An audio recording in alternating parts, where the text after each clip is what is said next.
How's it going, guys? Hope everyone is having a good Martin Luther King holiday. I think this is my first stream since Oakland. And now today, KCI has been officially announced to be banned, which is awesome because that deck definitely needed to go. Um, just on the premise of they're trying to make Magic a streamable, watchable game. And watching KCI is one of the most miserable things you can do to yourself. Like literally, like I watch every modern covers just to watch while I eat dinner or breakfast and stuff, just to keep up with tabs on how decks change. And I'll just skip through KCI matches because it's just unbearable. It's just watching the pilot just filter through their draws and crack their eggs, and there's no interaction through it, and it's just 20 minutes of them cracking, drawing cards, making a Thopter, finding a Scrap Trawler, finding a Mirror Retriever, making them. It's just not entertaining. Um, like I don't think the deck is that good. It's definitely very resilient. It's definitely tier one, definitely very very very good, but it could also be it could be targeted. As you can see, the past open, like no KCI made the top 32 or whatever. So it's one of those decks where can can fight through hate, but not to the point where it's just tier zero. Um, but just on the premise of just trying to make an entertaining product, it's just not uh, just not a pleasurable thing to watch. Um, that being said, I'm pretty happy because that deck is just miserable to play against as well. Because like I'll stream against that deck and I'll literally just F6 and I'll have to like literally just talk about something else that has nothing to do with the game that I'm literally playing. That I'm trying to showcase. Hey, this is my deck. Oh, I'm playing against KCI. Oh, I'm just gonna talk about something else for the next 6 minutes because my opponent's comboing off. At least versus something like Storm, like okay, like my opponent's comboing off, but it takes a minute. It's very deterministic, so not having to worry about wasting that much screen time on something else is fine because they present a gift file and they still interact with you. Like they'll present you a gift file. They'll like there's points of interaction where you can fight through it. But versus KCI, you have to trophy their KCI or kill their Scrap Charlie ASAP, or they just combo off. You F6, you fucking donk off and do something else. But regardless, this is the deck I'm going to be streaming today. This is Rock. I've been streaming this for the past couple months, and I've been really liking the deck. As a preface, I've been known to be an Abzan player. I've been playing various Abzan lists with Bobs, Hierarchs, Abzan Traverse, Centralized, and recently switched to Rock because it just seems more stable. I actually kind of like Rock more than Abzan, which kind of says a lot. Mainly because of Tireless Tracker. I think Tireless Tracker is my favorite card in all of Magic. I think she's really good. A lot of people hate on her because she's a 4-drop and this and that. It's too slow. I mean, we're a mid-range deck. We're not expected to kill someone off the bat. We're supposed to stabilize, and this card just gets you more cards to help you stabilize and wins the game because Tireless Tracker gets out of hand really fast. In regards to the rest of the deck, it's just kind of typical. Some Rock builds have 4 Bobs, 2 Trackers. I like a 3-3 split. I am a guy who doesn't like 4 Bobs. I think 4 Bobs is a lot. You just don't want to draw multiples of them. I mean, obviously you want one to stick, but drawing like if you land a Bob and you flip a Bob off the first one, it just feels awful. The other thing is I have 2 Brutalities main, which kind of seems wrong. I think I could maybe run a 4th Veil over the 2nd Brutality. Other than that, I think the main difference I have is I actually run Abrupt Decay. I know a lot of Rock decks don't run Abrupt Decay, and I think that's wrong. Abrupt Decay is really good. If I can run, I don't know, it's just, I think Abrupt Decay is criminally underplayed in Rock. It's just so good. Because it just hits a myriad of things that you don't want to ramp with Assassin's Trophy, and Motion Pulse is kind of a lot of mana, so Chat. I'd cut one abrupt decay there for two more surgicals. Oh, I don't know how to bypass that. I appreciate you tuning in at work. Oh, I don't know how to type this. Let me just type this to you. Appreciate you joining in at work. Don't get fired. uh, but in terms of the sideboard, I've been liking the choke. GP Oakland to beat is a Phoenix Flare just slamming a choke on them, which is entertaining. Uh, Other than that, uh, I've been testing out this explosive slot. I had two damping spears originally when I first started playing Rock. Went down to one for Oakland, and I think I had one at Portland, maybe two. I think I had two at Portland, maybe one, but one definitely one at Oakland. Now down to zero because KCI is gone. So the only decks that damping spear really hits is uh, Amulet Titan, Tron, and Storm. Storm we have a good matchup against. Tron seems to bypass Damping Spear pretty well, so the only uses it's really good against is damping against Tron on the draw.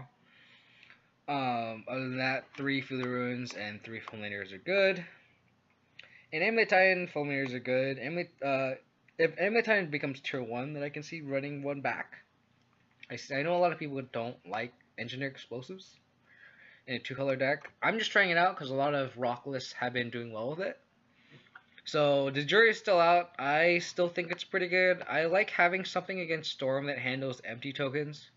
And I have to board in Languish for that, and I really don't like it. So having Explosives instead is infinite better. I just had a Golgari Charm for Portland, and it was great. So having something that kills empty tokens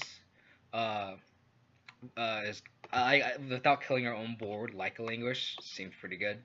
So I'll have it for that. On top of it being good against humans and stuff, so E has been pretty good for me, so I approve. So the last slot that I'm kind of worried about is the Kitchen Finks. I'd like to hear some input before I start the league. I'll start the league in like a couple minutes. But I currently have a Finks, and it's been very meh. Like it's good against like the mid-range mirrors, obviously. Like against Jund, you just plan to Finks, and they just have no real efficient way to get around him. Other than that, Burn hasn't really been around. It's pretty good against like Grixis Shadow, which has been on the rise. So I don't want Surgical's main. So the hot take with this is I actually don't like Surgical Extraction as a card. I think it's just a necessary evil right now because of Phoenix and KCI. But I just don't like Surgical's main deck. Period. Just have the chat going here right now. I just don't like Surgicals as a card. Like if the meta can kind of stabilize where Izzet Phoenix isn't a thing, I would just take out Surgical Spirit. I am a Nihil Spellbomb fan, and I think Nihil Spellbomb's a lot better as a card, but I don't like 3 Brutalities. I actually was a firm believer in 3, and I actually wouldn't mind just going down to... I'm down to 2 in the main, and 2 in the 7/5 Revolve, and I think that's fine. I mean, I could see moving 1 to the board and then having like a 4th Veil, like I said. But I don't know. I cut a Brutality, and I kind of miss having 2 main, even though it might not have the best positioning right now. Just give me that extra reach in the deck is fine. People has been suggesting Raking Canopy, and I don't think Raking Canopy is worth it because it's only brought in against 2 decks, Phoenix and Spirits. I'd cut a collector for 2 Surgicals if you ever choose to do it with this list. I'm not running Surgicals, man. I'm sorry. I am not gonna run Surgicals, man. How is Cage? I'm feeling much. So I used to run Grafdigger's Cage with Lingering Souls, if that says anything. I really like it because it's a turn 1 card, turn 1. Just hey, you can't bring Phoenixes back. You can't flash back Faithless Looting. I think that's a big deal here. Is I think a lot of people go, oh, you can't bring cards back. Like that's the biggest deal. Like you can't, like Bloodbath can't come back. Amalgams can't come back. Phoenixes can't come back. But I think the biggest deal with Cage is it stops Faithless Looting. And I think that's the biggest deal. I really like it. It also stops Collector Company. I like bringing it against Spirits. So I do like Cage a lot. Definitely a one of. I don't think I like more than one, but I think one is a really good number. Big neighbors. Sorry, my neighbor's like pounding against the wall. Yeah, don't do Canopy a lot. Seriously, just trolling. Yeah, but I think Connor and the Rocket was actually really liking Canopy. So it's kind of fun. Like, if like, I think my magic number was like 4.5, and if there's over 4.5 decks that have flyers that I can bring Canopy in, I would probably have it. Seeing how Damping Sphere, it was really only against Storm, Tron, Amulet Titan, and KCI, and had one copy. So if there's 4 decks or 4 to 5 decks, I would probably have one. But the fact that it's only um, Spirits and Phoenix, it's kind of not really worth it. Damping a Cage, what pushes it up to or a Thirst Bummer, or just I would rather have I like having diverse sideboard threats, and having a card that stops graveyard shenanigans on top of stopping Collected Company is, I think, a big deal. I think the fact that Collected Company as a card just absolutely wrecks us is why I like Cage. If Collected Company wasn't a card played in Modern, I would have a third Spellbomb for sure. But just the fact that um, like you said, like, it's just the impact against company is why I like having a diverse card. It's just another card I could bring in against spirits and elves and band company, etc., etc. I don't like so I'm one of the few people that don't like more than one Lily on the Last Hope. I think she is really overrated in the control matchups, like super overrated, especially against like blue eye control because they just exile all your threats. So it literally does nothing except threaten ultimate, which they can easily deal with. I just I don't know. I don't like Lily Last Hope at all. And control, like, I have it in just because, yeah, it's just another threat. You need threats, but I don't like having more than one for sure. It's just, I don't know. Maybe I'm wrong here, but every time I have a Lily Last Hope, I'm just like, okay, I'll slam her, uptick, go, and it's like I'm not really winning the game there until like 3 turns later, and that's plenty of time for them to stabilize slash find an answer slash just play a way more threatening card, as in like Teferi or Jace or something, because like their Jace is way more threatening than our Lily on the Last Hope, because it'll take. I don't know, just them digging the answers with Jace is way more better than us having a card that does literally nothing until 4 turns later. It's like if it's like Liliana that has to spend 4 or however long it takes to ultimate, and then that's just like a waste of return slash card slash, like, at least when it's on suspend, like, I don't know, it can be dealt with when it's on suspend, right? I kind of was thinking about Bitter Blossom, but I don't know. I think Bitter Blossom's kind of narrow in itself, where it's really only against control and mid range. At least Kitchen Finks, it can be boarded in against Burn, and I boarded it against Phoenix too, just because the life gain is relevant. I mean, I can be talked into a Bitter Blossom for sure.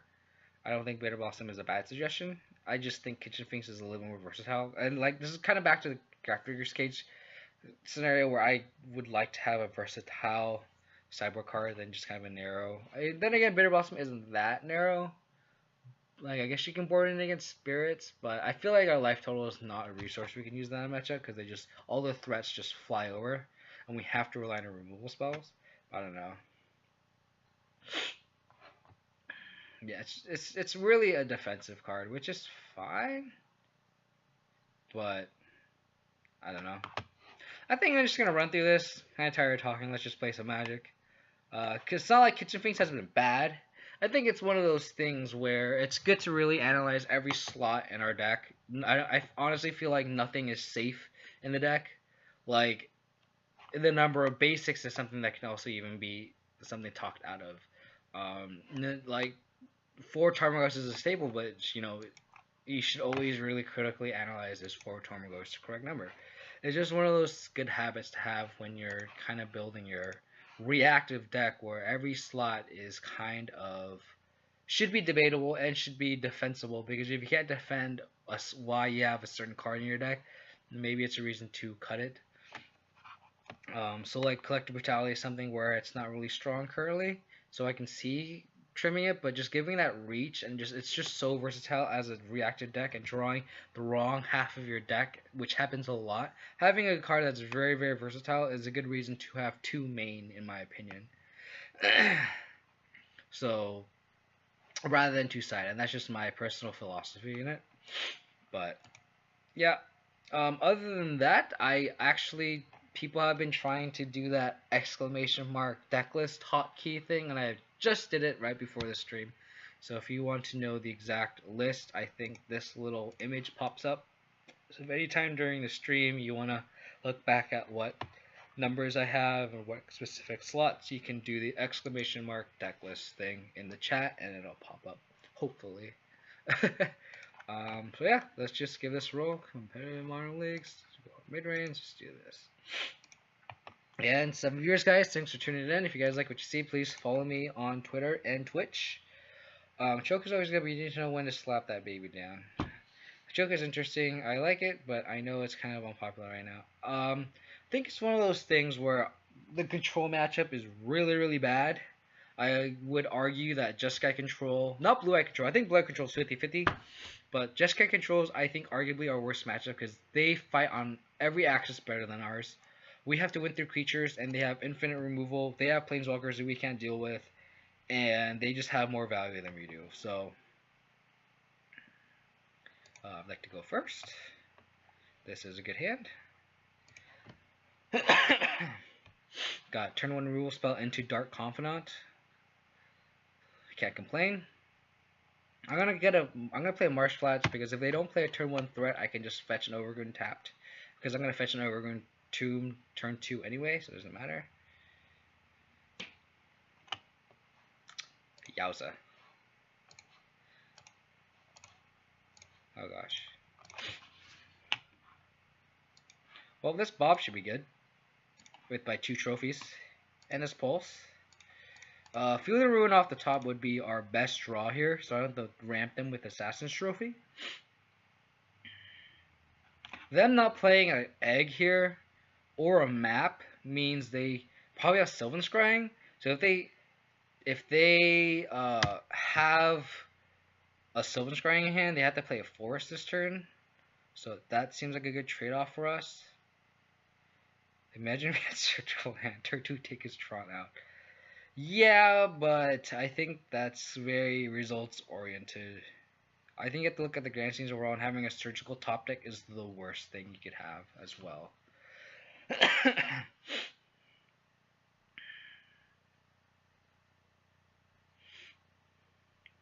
Okay. So this is Mono Blue Tron. Interesting. Field of Ruin. Field of Ruin. Field of fucking Ruin.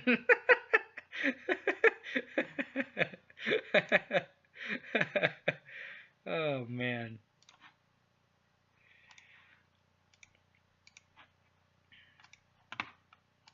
I'm gonna do it on. I'm gonna Field of Ruin them on their draw step. Just in case they have a bunch of islands in hand, which is kind of weird, but just percentage wise.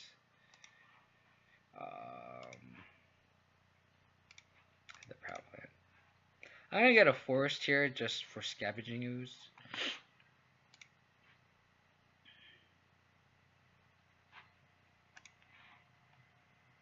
Because Mono Blue Tron definitely has cards that play out of the graveyard, so having more green sources is good. If I get punished for them using this mana in their draw step, that sucks, but hopefully not. I've done it to 4 Tron players in game 1, and they just look at monster. Feels good, but Blue Tron is gross, but they're slower than which Tron. Yep, I definitely think Mono Blue Tron is a lot worse than regular Tron. I don't know what the fuck my opponent's doing. Okay. Repeal. Okay.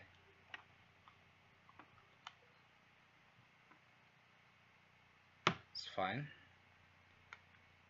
Got a tower.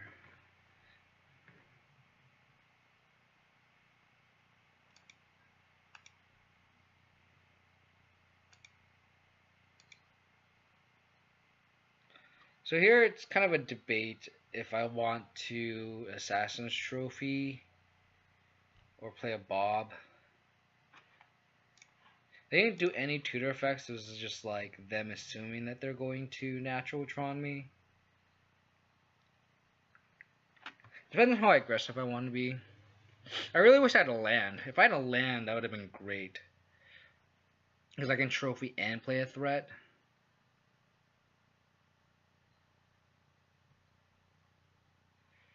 I think I have to just trophy on their draw step, which kind of sucks. Like we were limited on the number of spells we can play. That's what sucks.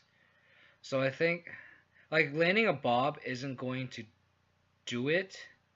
I don't think landing a Bob's winning the game for us. I think we have to play a little bit more defensive. Because like we're even right now, and we could just slam lose the game if. Then again, we don't really slam lose the game because they have like worm coils and sundering titans. So sundering titan I think costs 8. How much does sundering titan cost? Judge. Sundering titan is 8. Yeah, so that'd be dead to a sundering titan. So I think I have to just trophy on the draw step.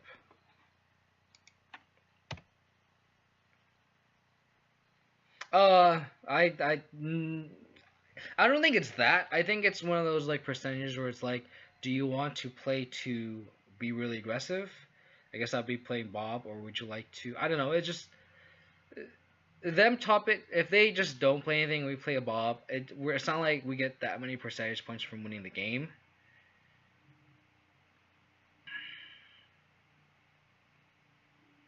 We really. Oh, I needed a. I have 8 cards in hand, so I should actually. Oh, I should have played the trophy. I'm being dumb. I should have actually. I can just discard this fatal push, I guess. But I guess I should have blown the land.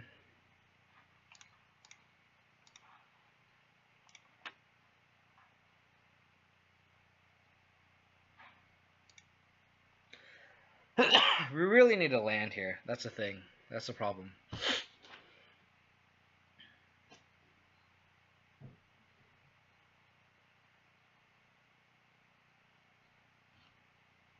Okay. Yeah, it's the difference. It's the difference between blowing up the land and playing a Bob. And I think delaying the Tron is more valuable than us playing a Bob and trying to draw an extra card. Because I don't think this is the matchup for it.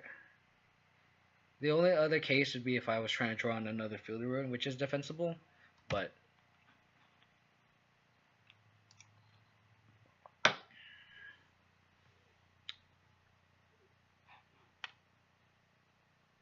so is this like an expedition map? He played an island, so he's 2 turns off Tron again.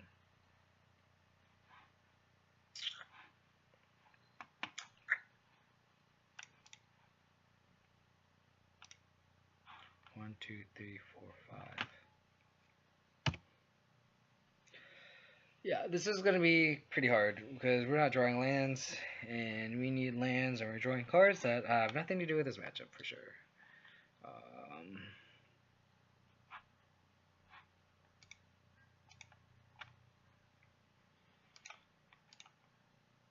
How many islands does Mono Blue Tron run?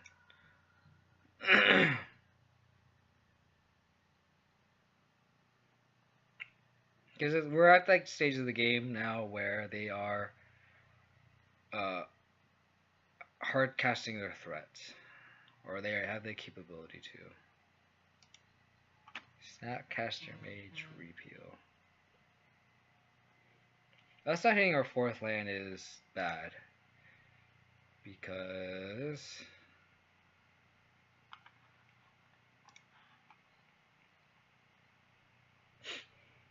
six islands, that's a lot.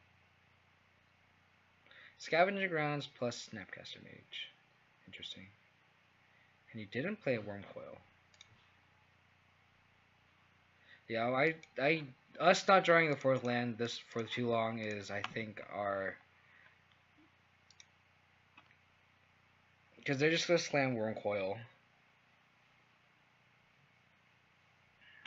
Because we needed to go into a place where we can trophy the Worm Coil and pulse the tokens and kind of go in there. I don't think we can pulse them. We don't pulse the map because they have enough mana to slam Worm Coil now. I think it's just Bob. Like it's to the point where they don't need Tron anymore.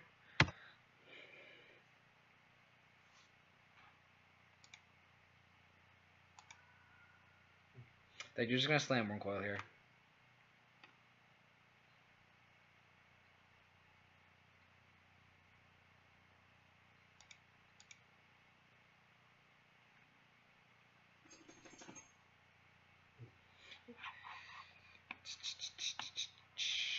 I think we just have to trophy the Worm Coil and then pulse.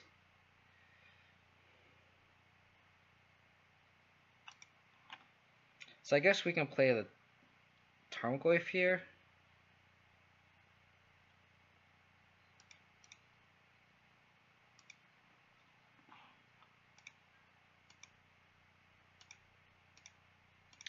I could trophy the Worm Coil on my turn, but I think I want to do it on their turn.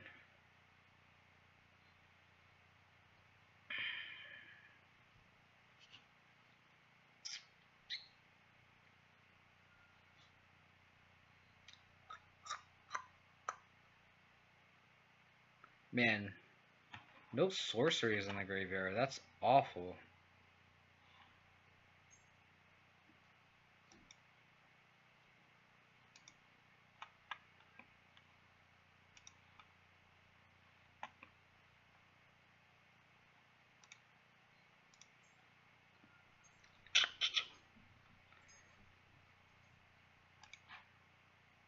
I'm gonna fetch an Overgrown Tomb.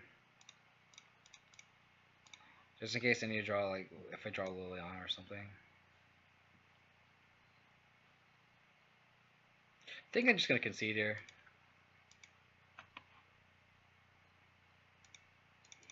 We need like multiple. I need like Cletus plus the Pulse or something. There's no way around it. That sucked. Okay, Fatal Push is bad. I think they still have like the Mindslaver lock in their deck, so gonna have that count for that. Pushes are bad. Let's see what's in there. Nissa's good. Fulminator is good. Choke is good. Surgical and Duress. The deck also has like Academy runes, so like I can see an argument for Nihil Spellbomb. Cutting the brutality seems questionable because they have a lot of instants and sorceries, like repeals and remands, like as you saw. I think I'm gonna cut the decay.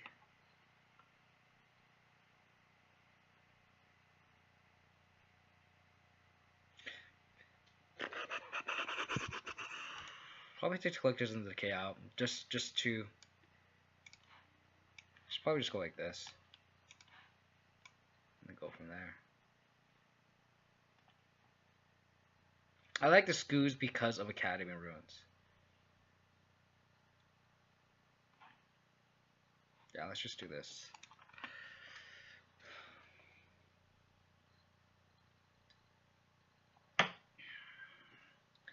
That's just one of those games where Assassin's Trophy wasn't ramping them. Definitely made Tron not matter. Like we just lost 3-4 turns later. That's all Trophy did that game.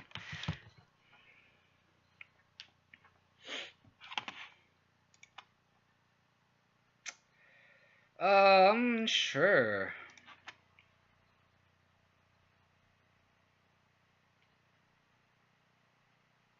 Gemstone Caverns.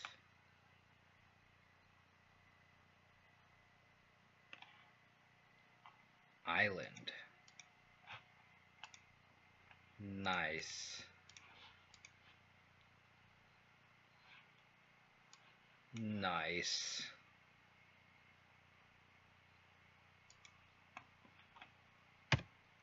A Bob would be probably the best draw here.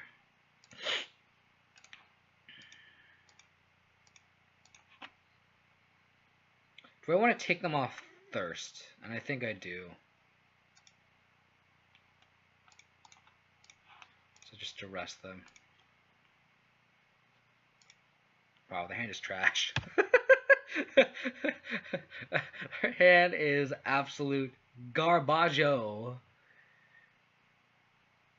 Tillery West is kind of cute. They can transmute for Tron Land.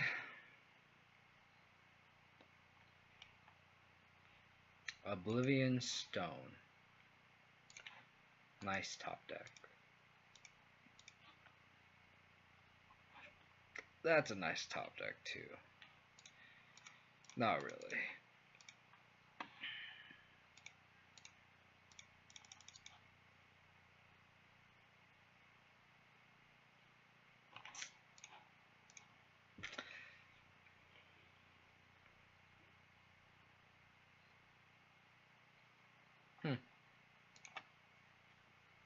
Let's get top deck.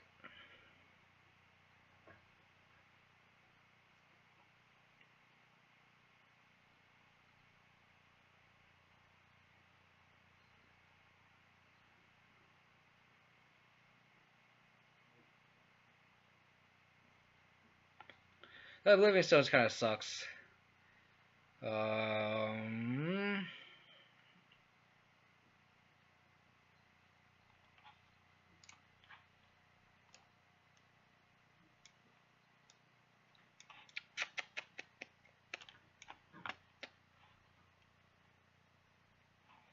Discarded Teleria West and a Burrow and Power Plant. So 2 unknowns.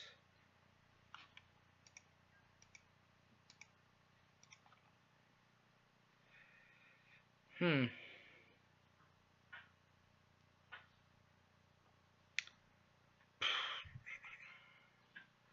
think we attack here.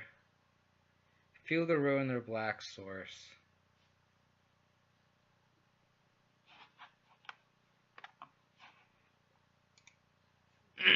And cast their discard spell.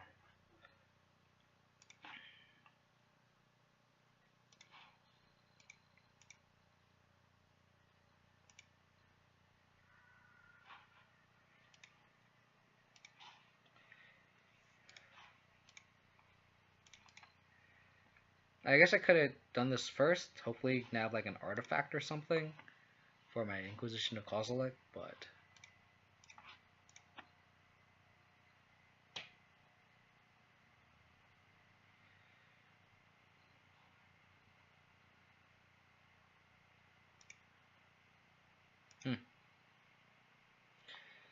scrying seems good.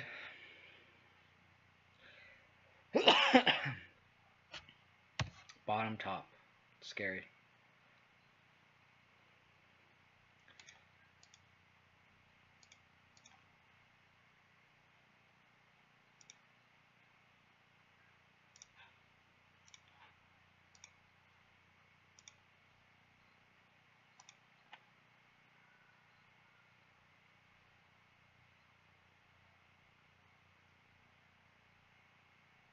Question now is, do I kind of want them to pop that stone now? So I'm going to play this Fulminator Mage.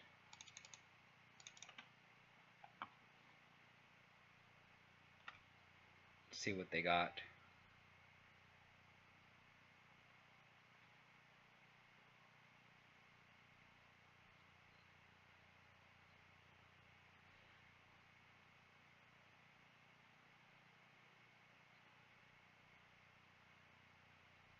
And then I think I'm going to do it on their upkeep if they don't try to pop the stone main my end of turn.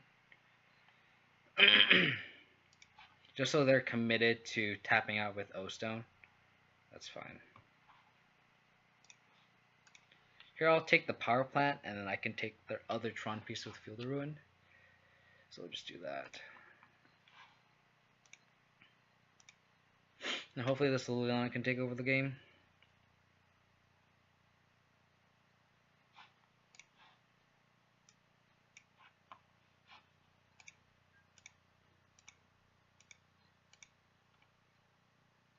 That's awkward.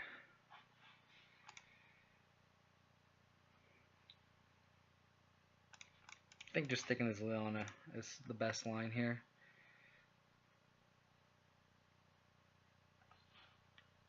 Man's a good draw.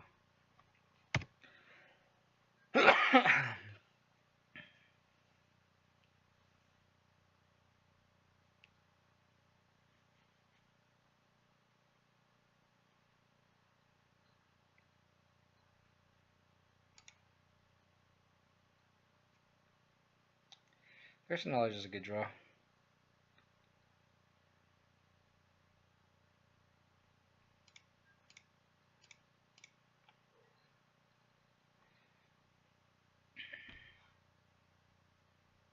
Still think we need to pressure them. The other line is we can just feel the ruin their Tron land, but like they need to literally hit mine. And even then they have 6 mana already for Wurmcoil, so I think I just best just to slam Liliana here and pray. Yikes.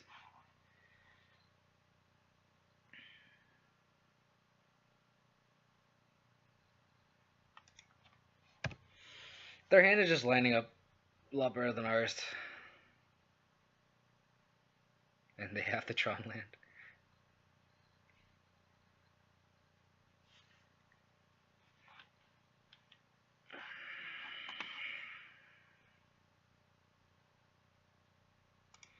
But they can't recur it.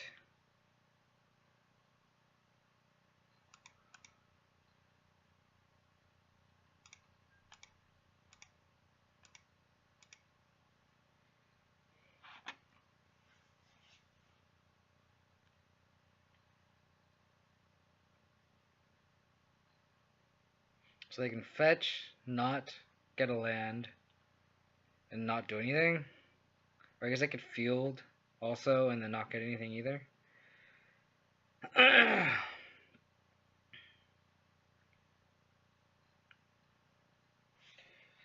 that's bad. We're definitely winning this game.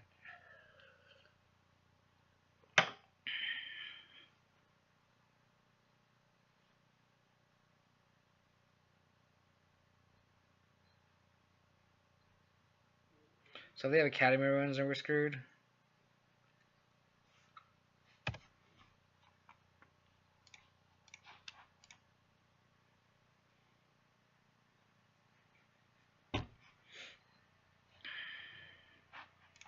Okay, that's a start.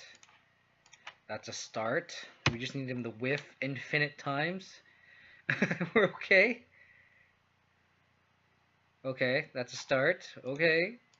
I feel a comeback brewing. I feel a comeback brewing.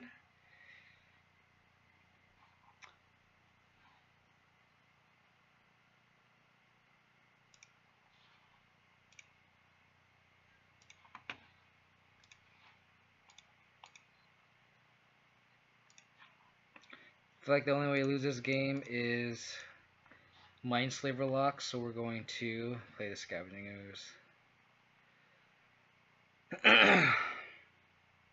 It's the same clock as Cletus. So we'll go from there. 3, 4, 9.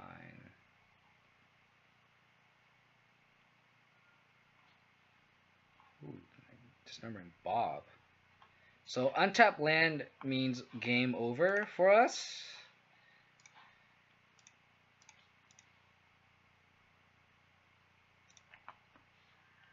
Untap land. Untap land. Thank you, Lord. This is why you boarded Nissa in this matchup. I'm gonna attack with this. Oh no! So you should not. I should untap this basic so to play around this fielder run.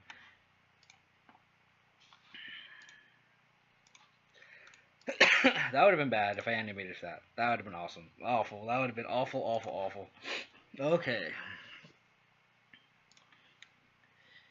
Okay, dokay. We got Mind Slavered and won. How does that make you feel? Oh.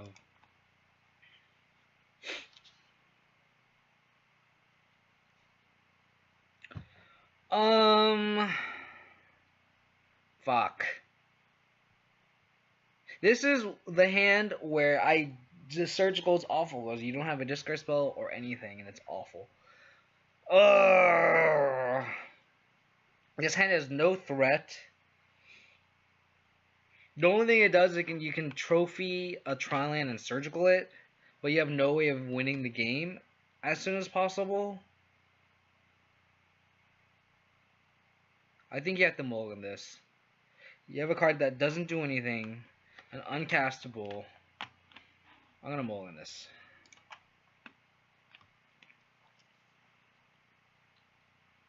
Well, at least my opponent's mulligan to 5 as well. Okay. Please go to 4. Please go to 4. Ah. I mean, I guess it's a threat. It's a threat. It's a threat. This is so bad. Our hands are so bad. Oh no. Oh no. I'm gonna cast Thoughtseize on turn 2.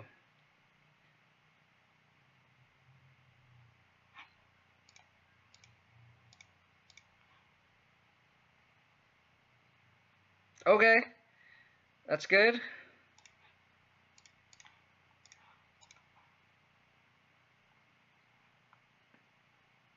Maybe we should have played around Condescend.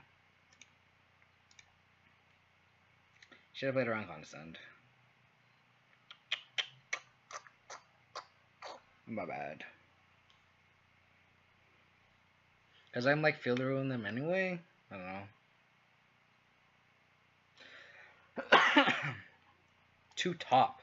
Jesus.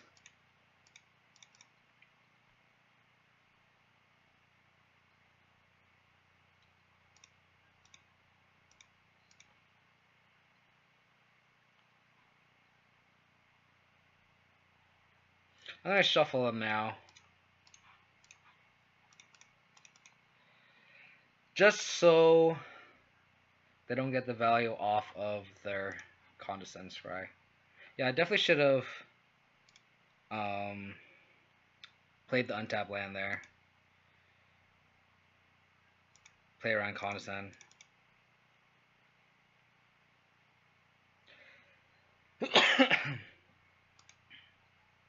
Wow. Mambo combo.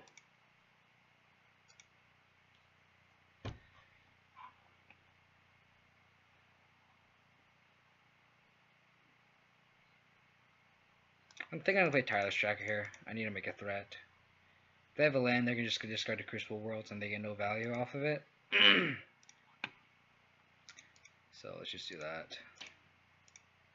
I could also just I could just trophy the Crucible Worlds, but it just doesn't feel good either. Repeal. So they just dig in here.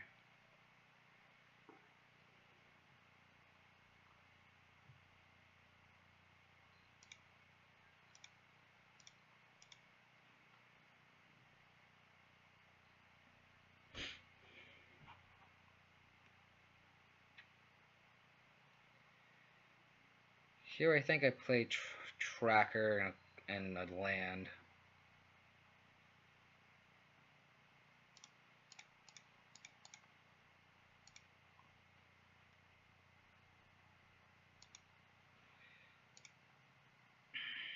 Because they definitely don't have Tron. So I can see blowing up their Crucible Worlds, but I don't want to ramp them any more than I need to. I think this trophy is kind of the point where we need to kill their threats. And hope they just don't draw natural Tron, which they don't. They are going to have Wurmcoil though, which is pretty bad. I'm going to crack a clue at end of turn.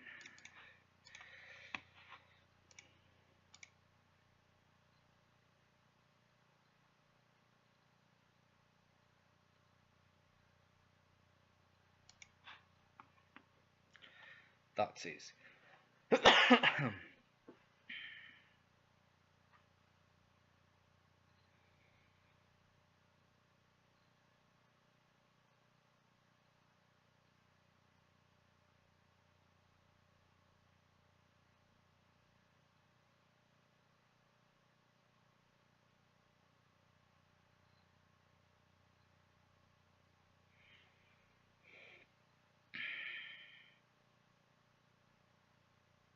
I can do Veil. I could do Veil, Scooze, Exile. Because they have Academy runes now.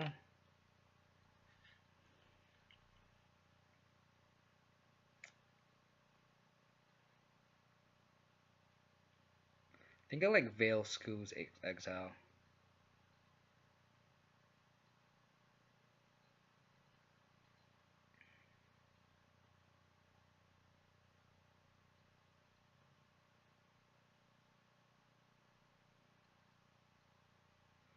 I could also just take this hit.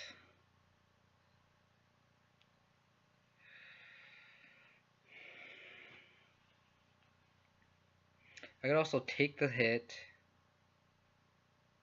but then they get to untap. I think I like Veil, Scooze, Exile. But then I lose the Veil. I don't think I can lose the Liliana the Veil. So if I go Scooze. So if I trophy the Wurmcoil Engine.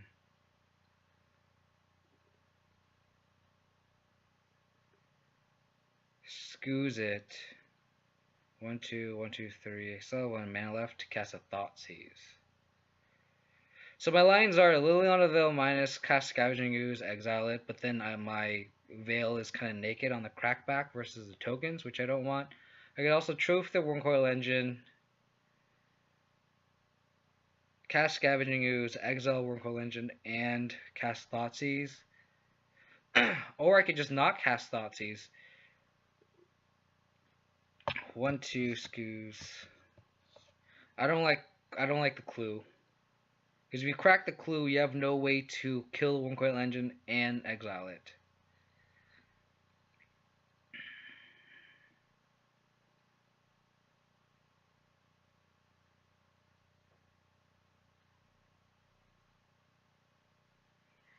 I don't like either of those lines in the chat.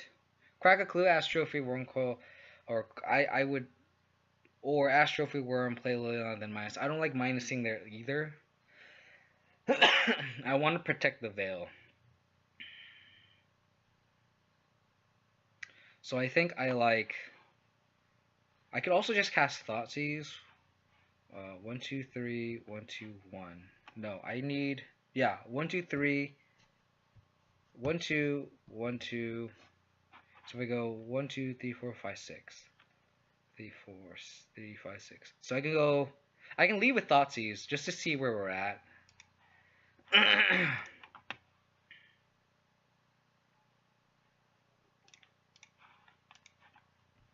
Hopefully it's not another artifact. So that's fine. So I think I'm going to trophy the Wurmcoil Engine.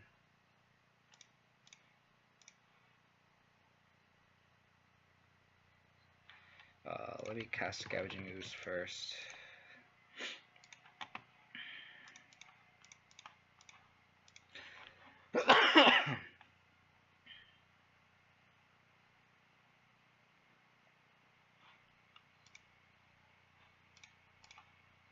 Exile Wurmcoil Engine. And now we got a game.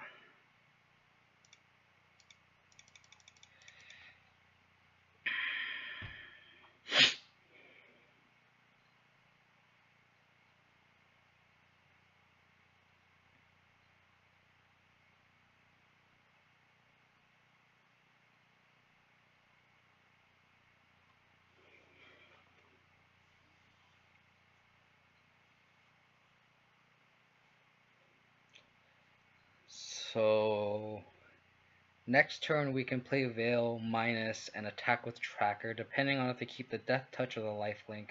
If they keep the Death Touch, I'll probably swing in with Scooze. Or I could swing with both, I guess.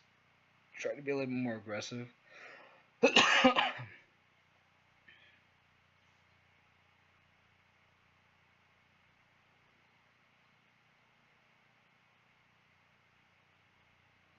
Or they just play a stupid threat and then I'm screwed.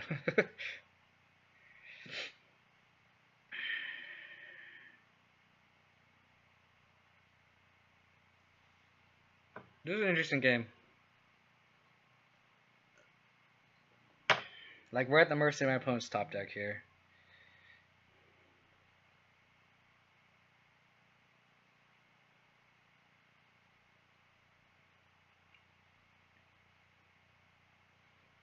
Spreading Seas.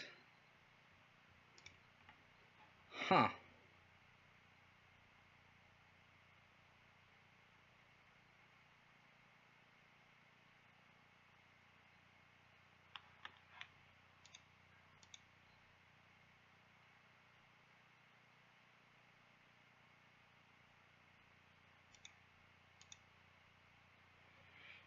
Hmm.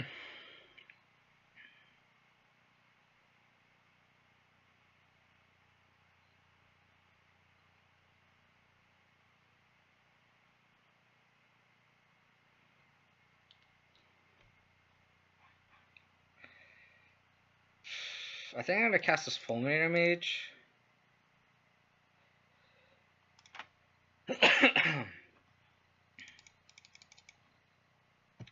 See if he eats like a Condescend or something. Interesting. What would they have that they cannot cast?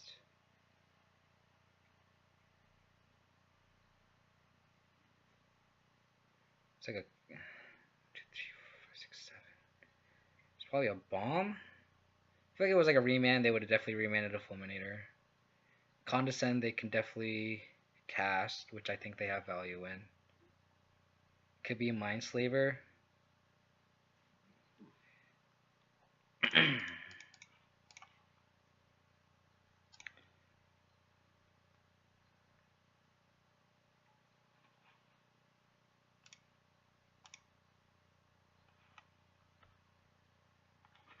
A land. Okay.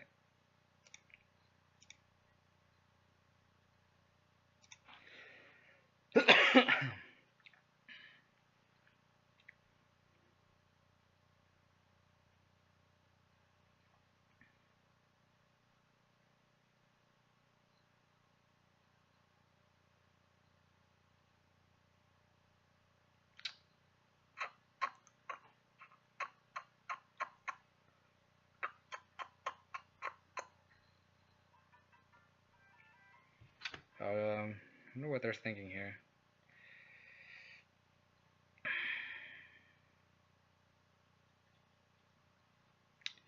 Pura Core, thanks for the follow, man. Really appreciate it. Hope you're enjoying this rock content. I don't know what my opponent's taking here for.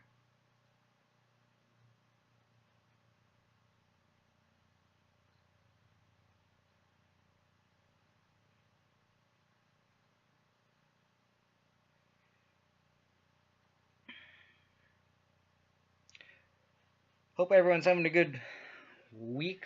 Start of the week on Monday. I actually have today off, thanks to Martin Luther King.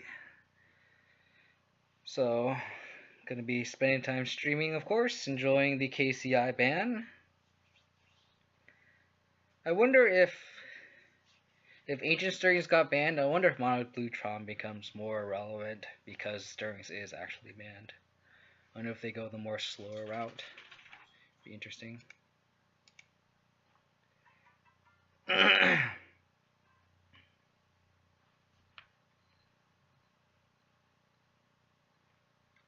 Poison Ivy, thanks for the follow, man. Or Poison Lee? Poison, sorry if I'm pronouncing your name wrong. Thanks for the follow, man. Appreciate it.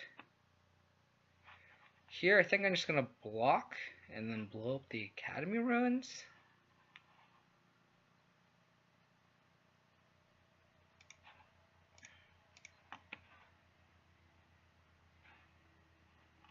I could also just trade with the tracker, which I don't think I'm interested in doing.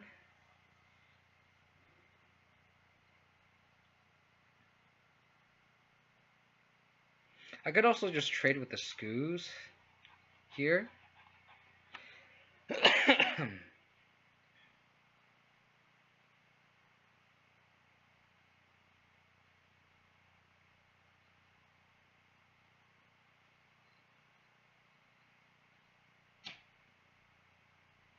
Oh, but they have the Academy ruins to blow it up. I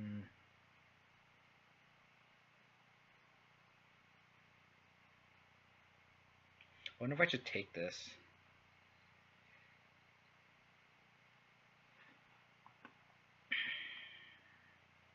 Yeah, I think maybe I just take this.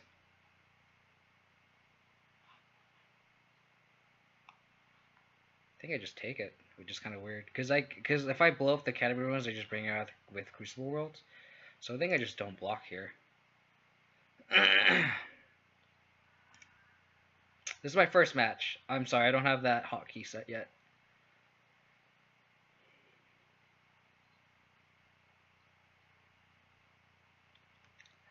It's just game 3. Yeah, 4 minutes is definitely a consideration here. But this game's probably going to end in the next couple turns. So I'm not too worried about time.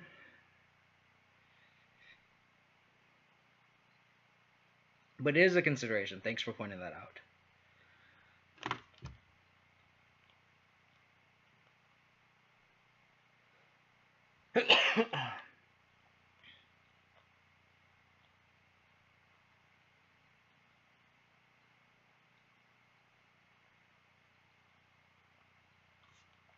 Well, you just took 1 minute to think of land. If you do that again, it'll be... No, I agree. I appreciate it. Bobby Hira.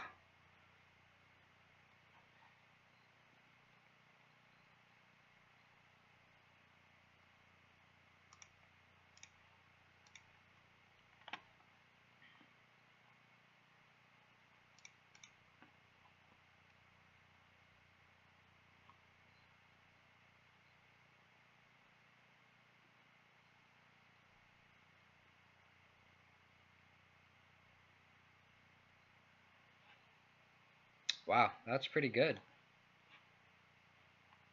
I could also draw a card.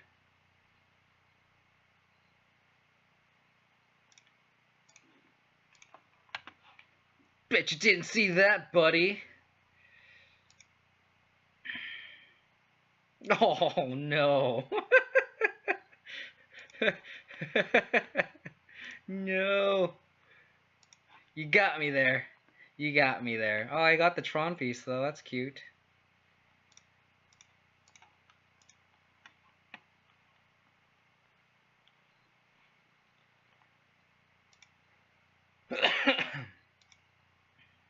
The thing is, I also need to attack. That's the problem.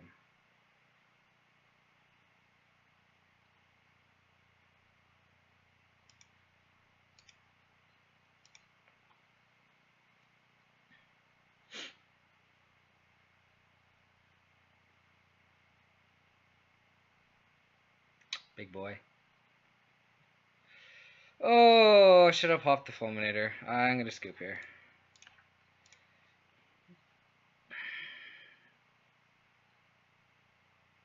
Yeah, maybe it was correct to just... I didn't see any Ugins, though.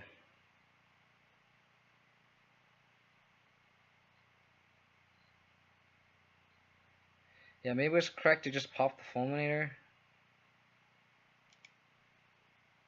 Oh, that would have been cool. Yeah, I think it was incorrect to pop the Fulminator. Always just results oriented. But I have to keep him off 8 man, I guess, is a magic number for Blue Mono Bluetron.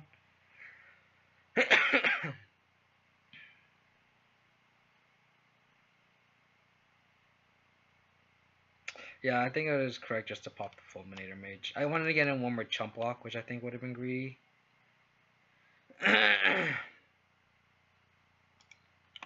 Oh well. Let's go. Game 2. It's a real difficult matchup for Blue Rock Green. Yep, you are right. But that was expected. Like, it's one of those things where, like, we're at the mercy of their top deck. Like, it looks like we're winning, and also we just lose the game. And that's just Tron in a nutshell for you.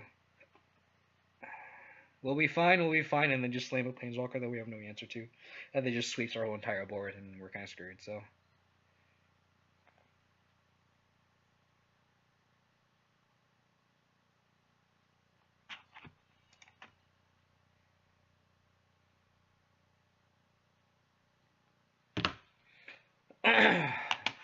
Not to a great start, but... Man, mono 3 drops, huh? I think we mulligan this. Do you think no spell is something useful, or do you think it's too cute? I've never liked main decking those kind of spells, and that's just my personal preference. Like main deck, I main deck Spellbomb for GP Portland, and I only drew it once, and it was when my opponent was at 2 life, and I cut a Brutality main for it. That's super results oriented, but I honestly do wish I had. I just don't like main decking Spellbombs. I don't like doing those meta calls. If you wanted the artifact, I would have like a bauble instead. If you wanted like to grow your Goyf and stuff. I do like Mishra's Baubles in these kind of decks to kind of filter your draws and stuff, but there's no room for it. Oh my. Am I gonna get Blood Moon here? Okay.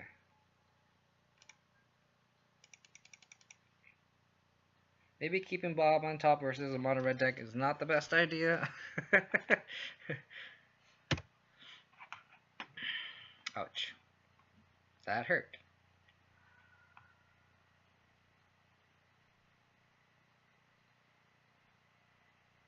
Simeon Spirit Guide. I'm gonna get Blood Moon here, aren't I? Right up this page. Exile the top 2 cards and sentence you may play those cards.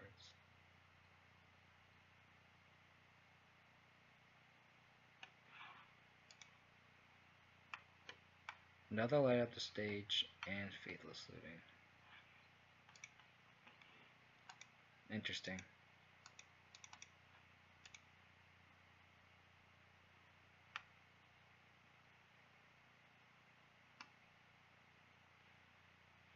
This is an interesting Phoenix deck. I'm assuming there's Phoenix in here.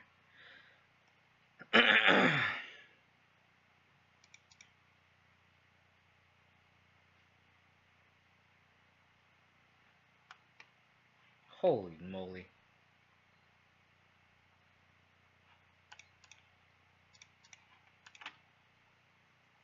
The good news is we aren't getting hit for Jillian with these Arclight Phoenixes. The bad news is they have Arclight Phoenix.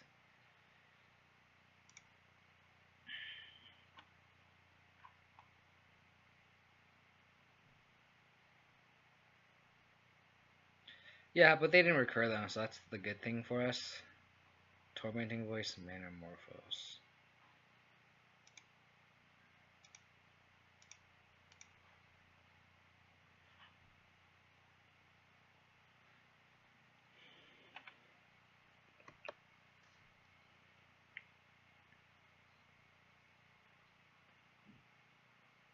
I think we have to end the game here. I think I'm going to play a Tarmogoyf and race.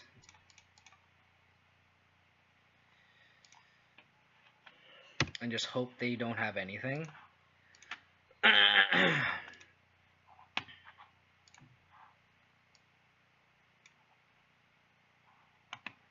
light up the stage is cute. 1. Okay. Wow. That's a good card.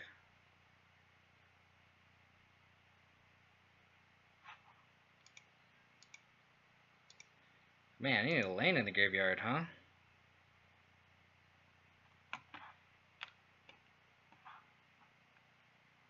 If they have Bolt, they could kill my Goyf. If I kill their Reveler with his Last Hope, they can do that.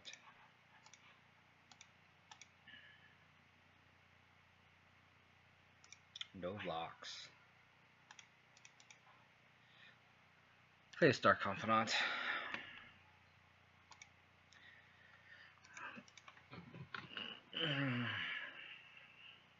Let's hope they don't have 3 instants in hand. Okay, that Fatal Push is good. Okay. Golly.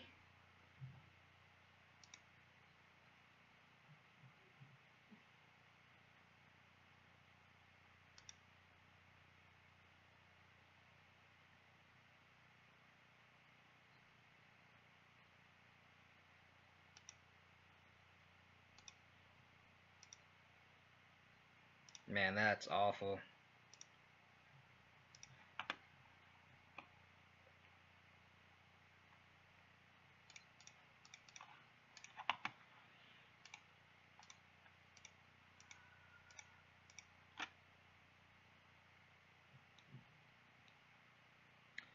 Hmm.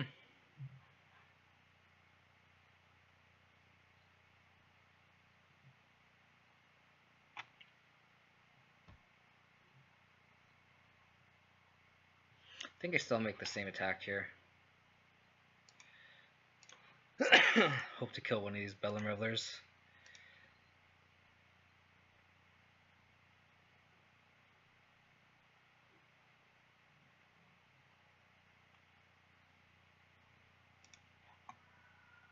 Could have got an extra point in, but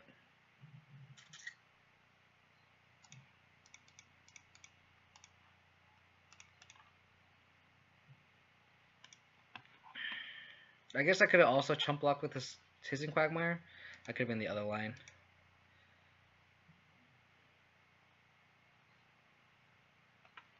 But this is not looking good for us.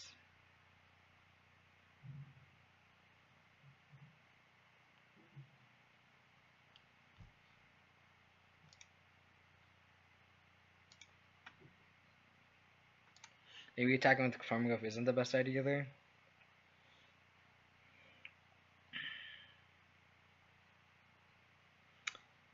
Okay.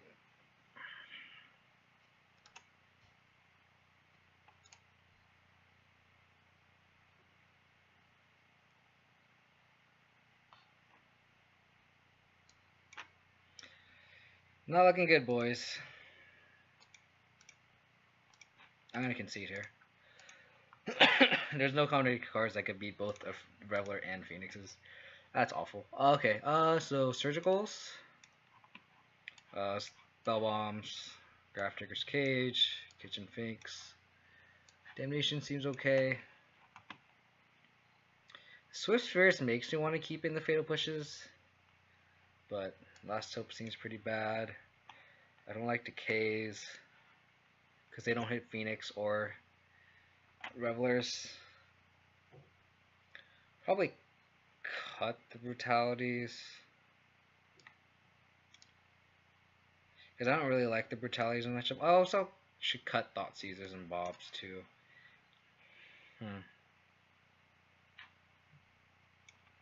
Could probably take out the Bobs and Brutalities, keep in the Thoughtseize.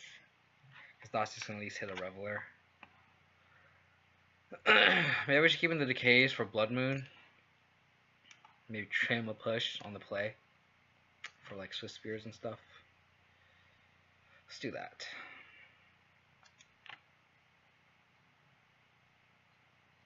The thing about Grafdigger's Cage is also doesn't stop Bedlam Reveler, which is pretty awful. Sure.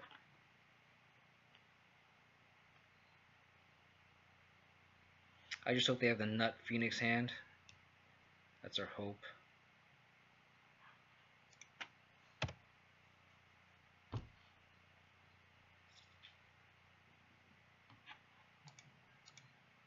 I'm gonna play Scoos out there just to kind of say, oh, we have this card that exile cards in the graveyard. Kill it, and I hope they just run their Phoenixes out.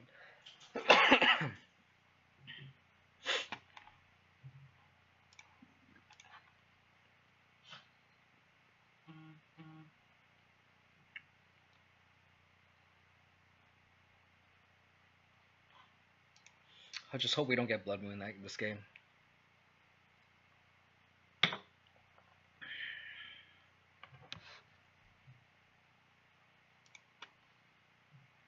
One, two. One more spell. Okay.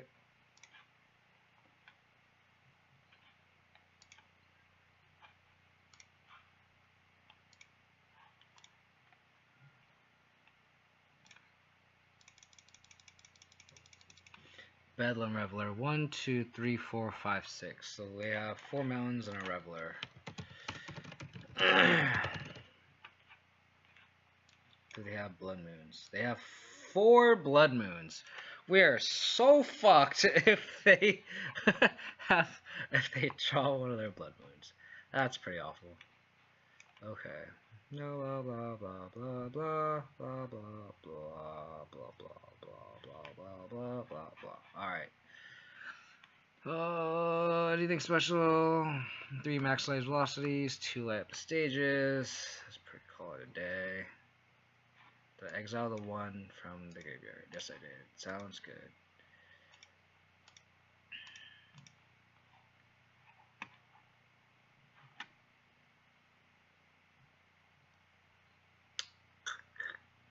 Their head is trash. I'm going to play this Tiger out to try to get in the beat. Hope they don't draw a bolt. If they draw a bolt, I'm going to be very sad.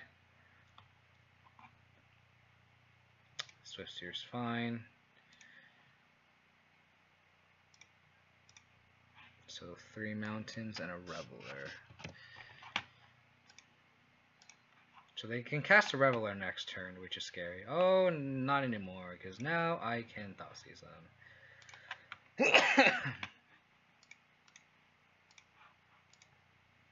I can take away this. 3 mountains. I'm just gonna fail to push this now.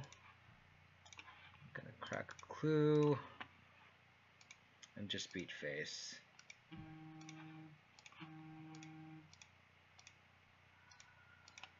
Now if they do draw a blood moon, I think I'm okay still. Mountain. Which mountain did they play? I don't know. I wish I could organize this.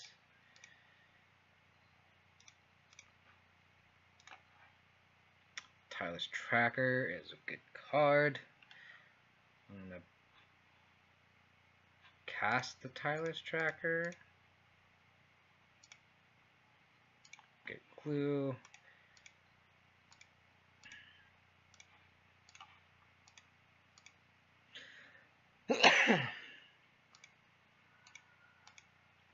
So if I top deck a land, I have lethal now.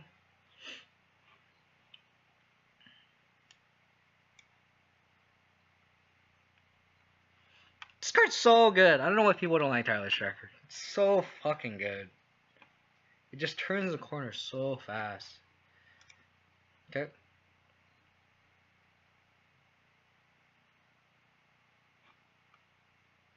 Like I said, now a top deck land. It doesn't matter if it's tapped or untapped. Wins the game for me. Game over.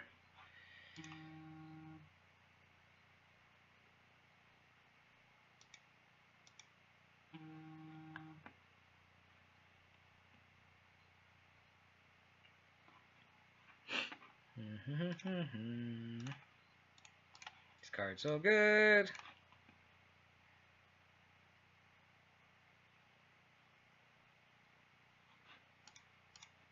Cracking the clues. Jesus Christ, I'm sorry.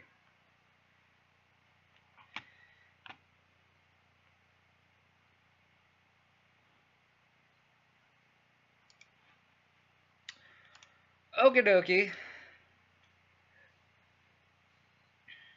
The hand was kind of all in on the Phoenix plan, which is good for us because we had the surgical.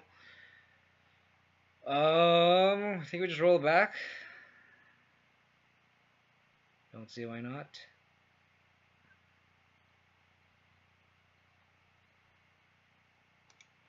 Just go from there.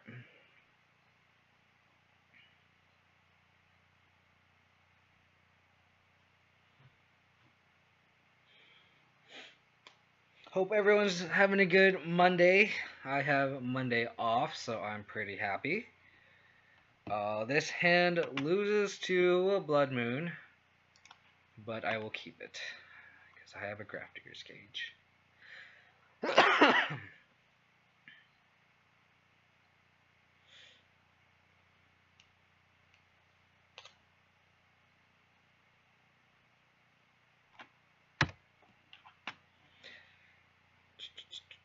thank you.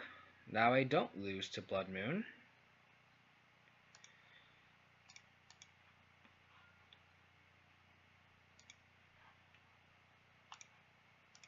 Play a Graph Digger's Cage now. Pass the turn.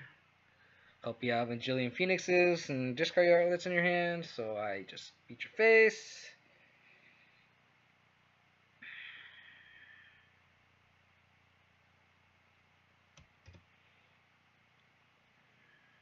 Hope you don't have an Abrade, because that would suck.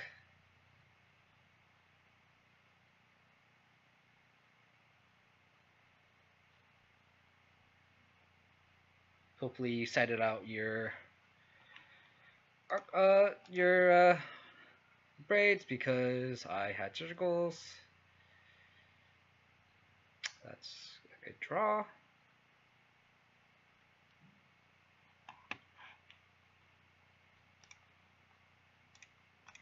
Just play my little Tarmogoyf and pass turn. 1, 2, 3, 4, 5, 6. He's 2 off Reveler.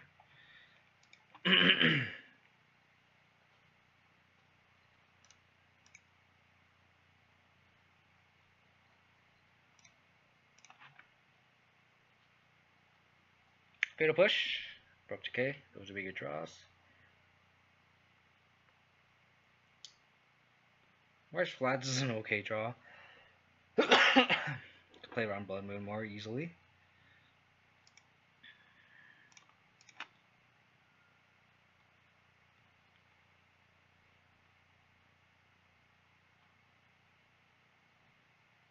Him not attacking into my Goyf, I think, is a sign of weakness.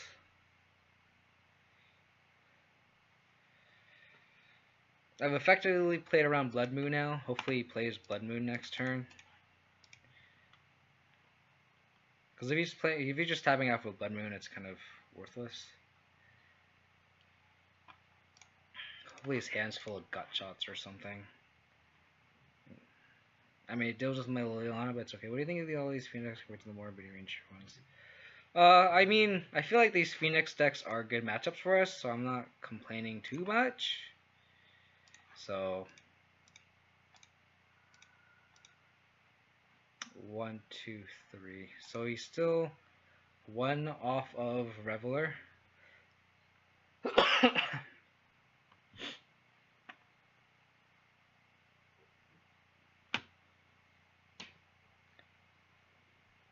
Oh, that's cute. That's cute. I like your style, buddy.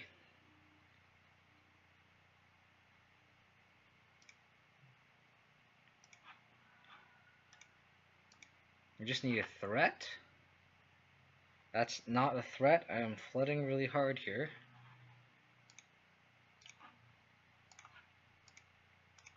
But I think we're winning this race regardless.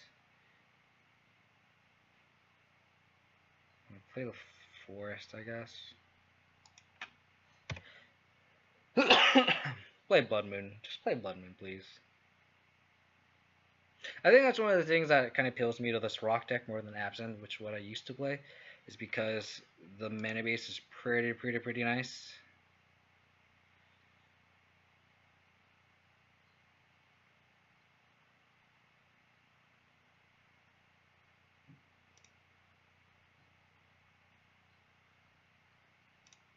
I have a feeling one of this last card in his hand is a Bedlam Reveler.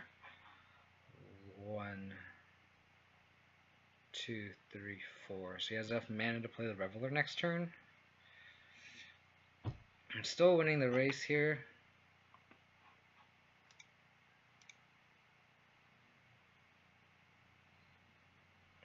That's bold. I boarded on my brutalities, huh? I need a removal spell to Spellbomb's a damn good draw. Like, wow. That was a good draw. It does suck because it'll shrink my Goyf for the time being. But stopping them from casting Reveler is a pretty big game here.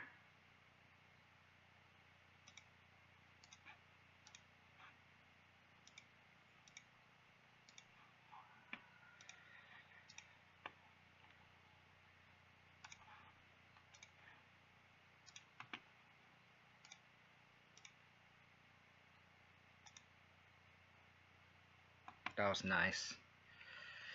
So now I can fatal push this Phoenix.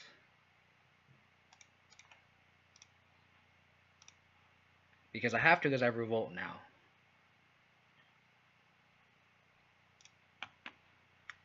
Now my Goldfish big again. Woohoo. So now if I top deck a sorcery, I have lethal. Excuse me.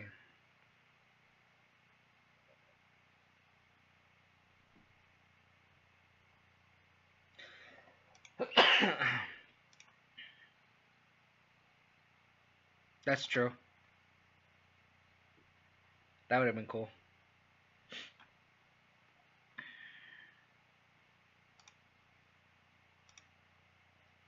So now I have lethal.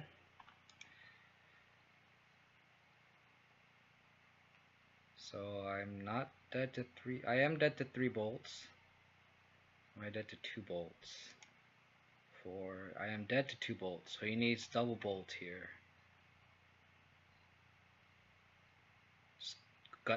Gut shot bolt win for 9.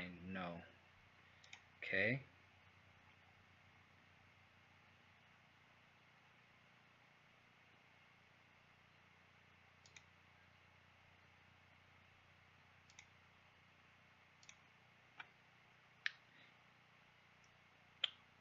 Yep.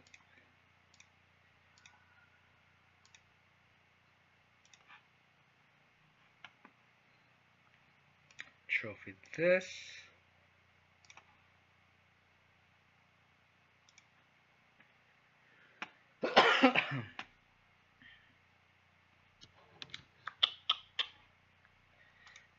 It's kind of funny how my opponent fielded my own Tarmogoyf, so it's kind of cool. It's like, thanks, dude. You like more than doubled my Tarmogoyf's power there. Alright, I'm gonna be right back. I'm gonna use the restroom real quick and get some more water.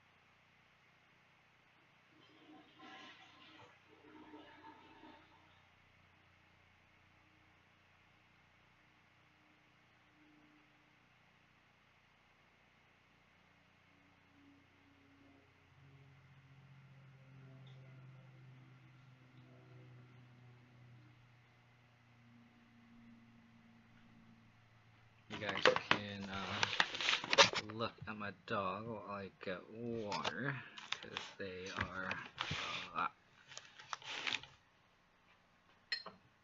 Nick.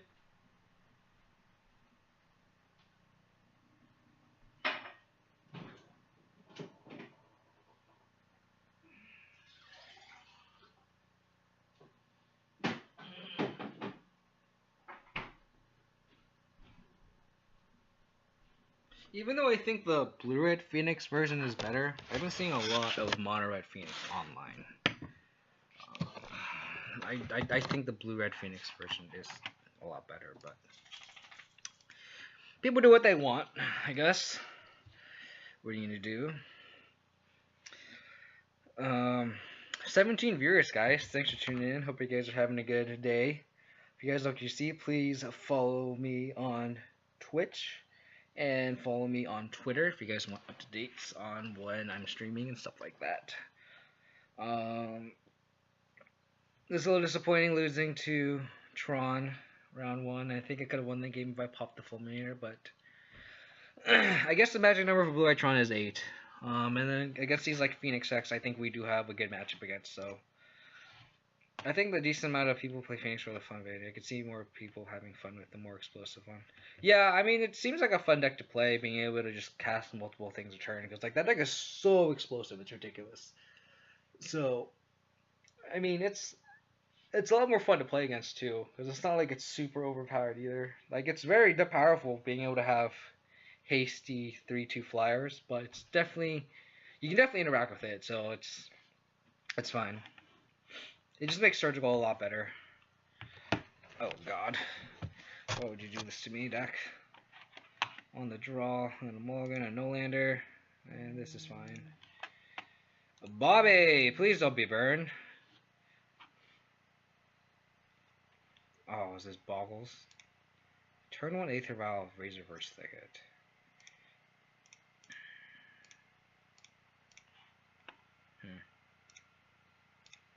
So it's humans? Or it's probably spirits.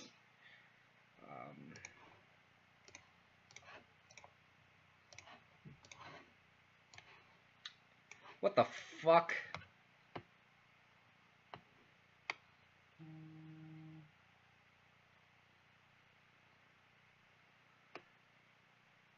I think I just take the Arbiter here and just call it a day.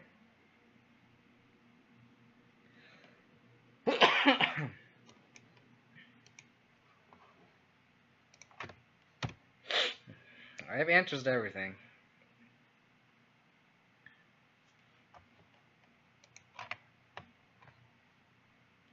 Huh, it's like a green-white taxes deck with... Okay.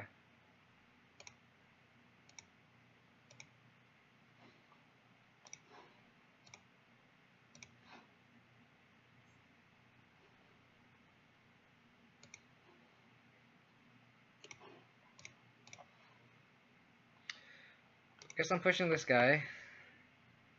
And then just going to search now.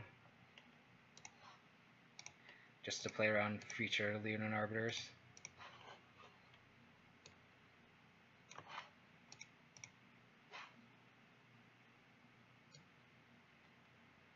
Good thing I added that Engineer Explosives into my deck, because they have a lot of 2-drops here. Hopefully I draw it post-board.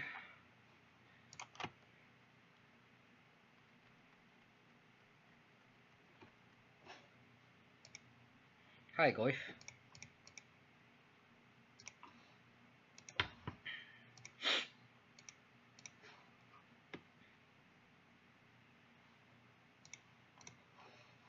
Probably gonna flash in this Avenger here, but hopefully I nab something, because like this Inquisition is gonna not be that impactful after this turn. I'm gonna play this Tarmogoyf, bounce off. Opposing Tarmogoyf. Hopefully I draw an untapped land next turn so I can trophy the Sarah Avenger and play Bob. Because I definitely don't think I can do both.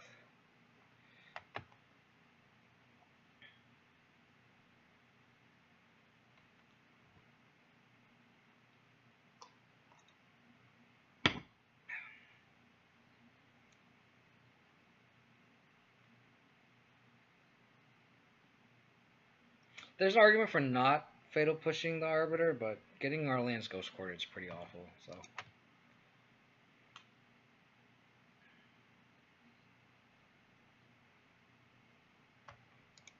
Oops.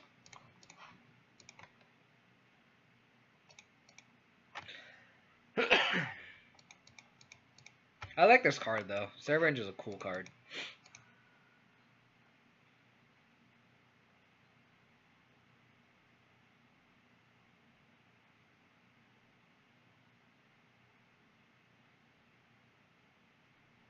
So it's like a green-white Taxes build with Tarmogoyf and Sarah Avengers. Interesting.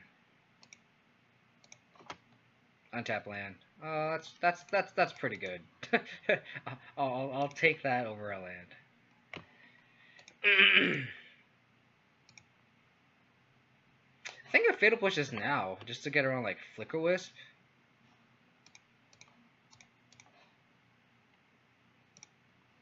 Just to get around Flicker Wisp.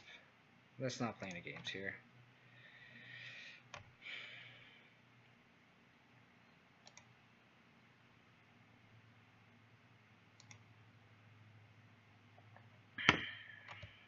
I'm assuming they have Flicker Wisp in deck. I don't see why they wouldn't.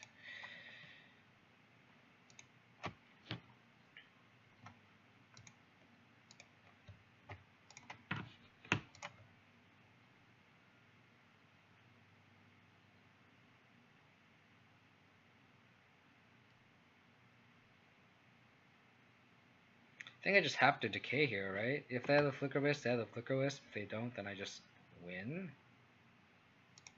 Ish.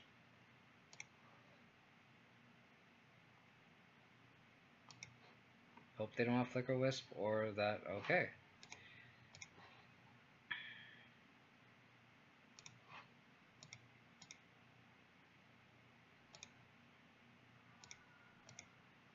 Okie dokie. That's cool. That's cool. So the hand is probably nothing.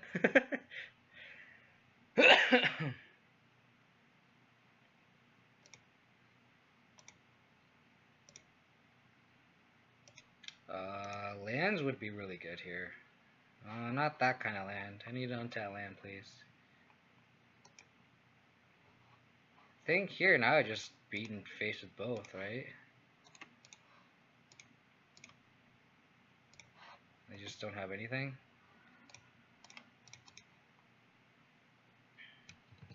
I should probably activate this fielder run.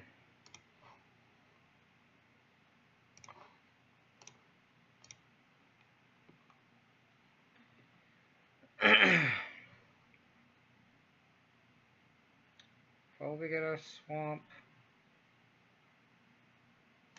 Just so we can double removal spell. And cast this Tarmogoyf.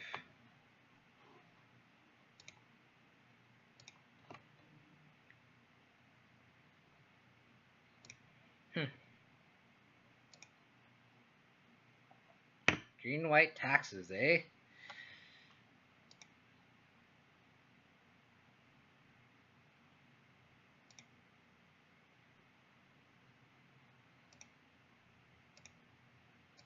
So I have a trophy for whatever you want to block. Double trophy. Game's over.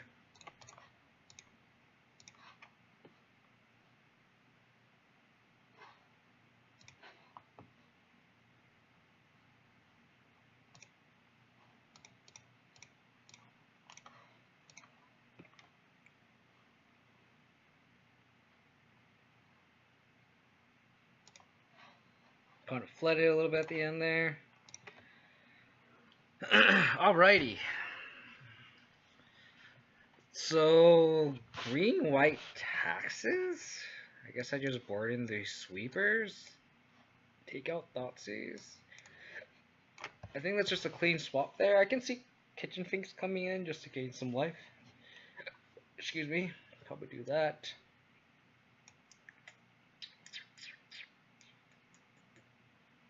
I don't know what to cut for the Kitchen Finks. I don't think they'd board in Rest in Peace. So Scavenging Ooze still seems okay. Is Kitchen Finks even worth it? Is Kitchen Finks better than a Collective Brutality? I think so. Because Brutality kills Thalia, kills Leonin Arbiter, doesn't kill Goyf, doesn't kill Sarah Avenger.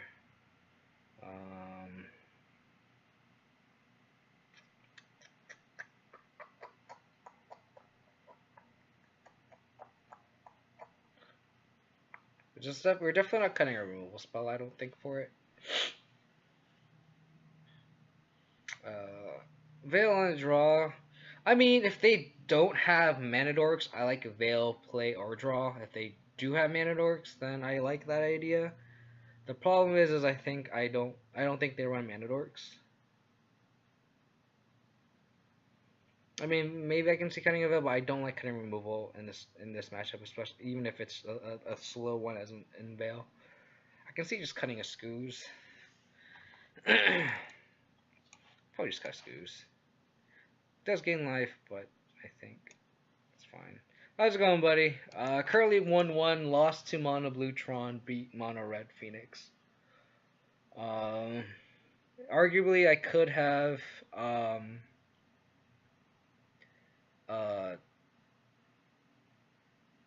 fulminated my Tron opponent off the 8th mana, but I did not do that, so...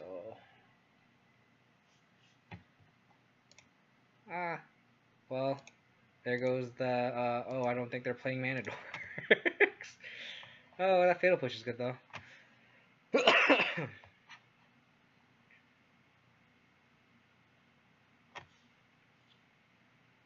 I'm definitely fatal pushing. It's just a matter of do I play this blooming marsh or this fetch land? And I think I just play. I think I play the fetch land just to.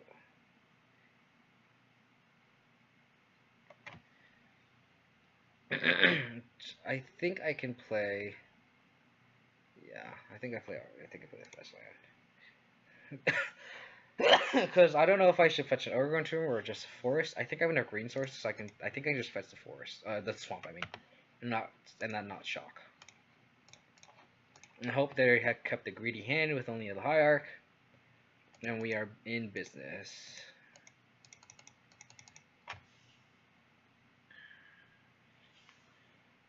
Nope. Ah, I see.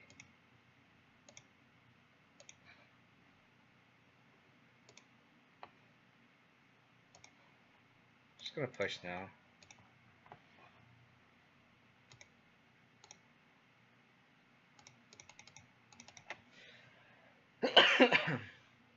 Hopefully they just play a Tarmogoyf or something. No Tarmogoyf. Alrighty. That's what I'm talking about. Just gonna play Veil here and just uptick this baby.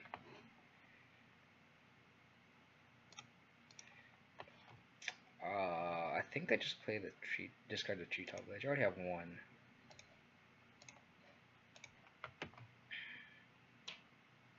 And if they waste their time animating the Stirring Wildwood and attacking, I think that's fine. Because it's not going to kill it. Because next turn I could just play Tarmogoyf and plus again. So, yeah, that's fine. I'm like totally okay with this.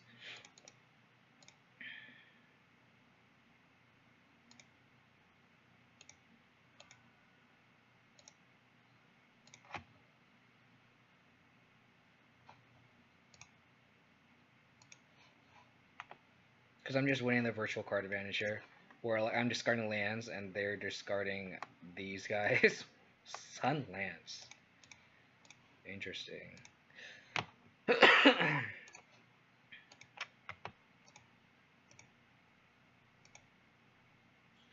Sun Lance versus a Tarmogoyf deck.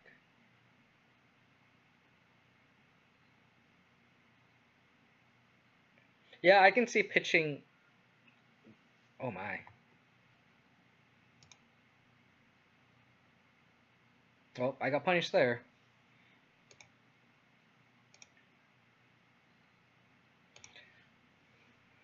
Because now I have Ghost Quarter for my treetop.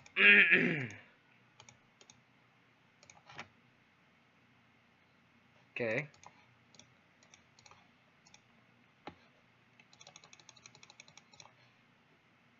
I don't think I like Nissa in this matchup specifically because we're going to get our lands Ghost Quartered and Arbitered, so.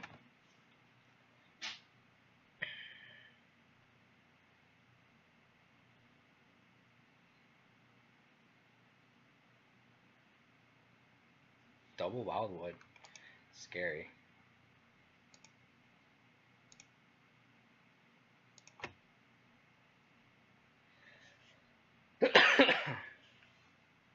I can see just not playing this Quagmire.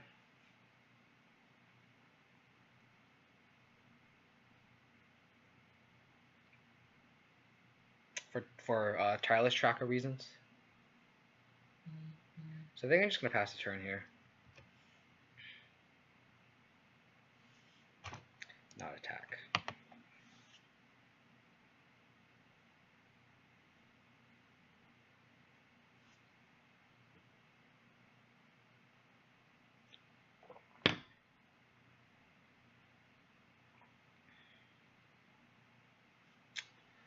Wow. Archangel Avacyn.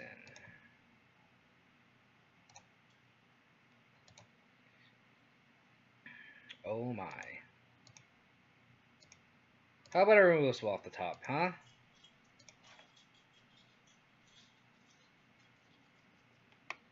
I think the counts as a removal spell off the top. Creatures go under several and another creature dies, transferring the next upkeep. So that's no value off of killing everything. When enters battlefield, creatures control gain indestructible until end of turn, which is not anymore. Whenever a non-injured creature control dies, transferring. So that means I can cast Damnation.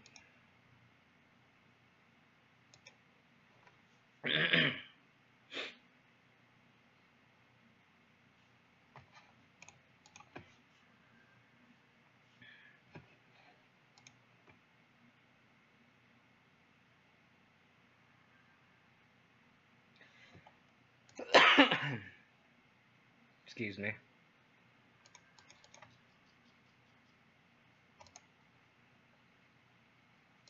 That's a spicy one, though. I like it. I like it a lot. Still gonna hold the land, though. What's gonna suck is if they top deck an Arbiter here and they can just double Ghost Quarter me.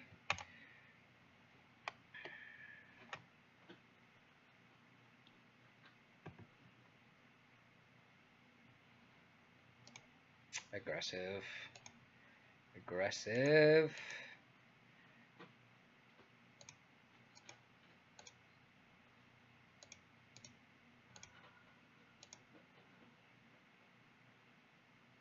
Come on, Tireless Tracker. Come to Papa. I guess I can play this Hissing Crag right now just because I have... I'm not going to block here, so I might as well attack. 1, 2... Or not. No, I don't think I'm going to attack. I'm going to take 6 off the Wildwood. I don't think I'm going to not attack here. I don't think I'm going to block, so I think I attack here. That's what I'm trying to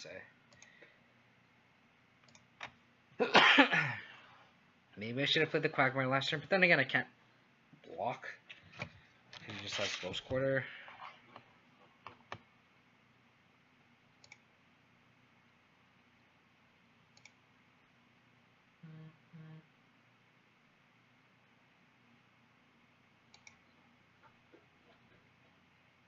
I think I take this one hit.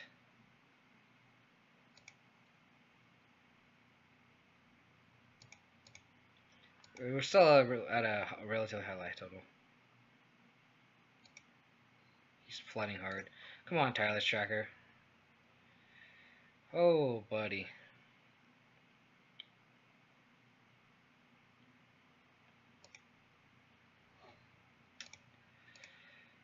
We're both flooding pretty hard here, both me and my opponent.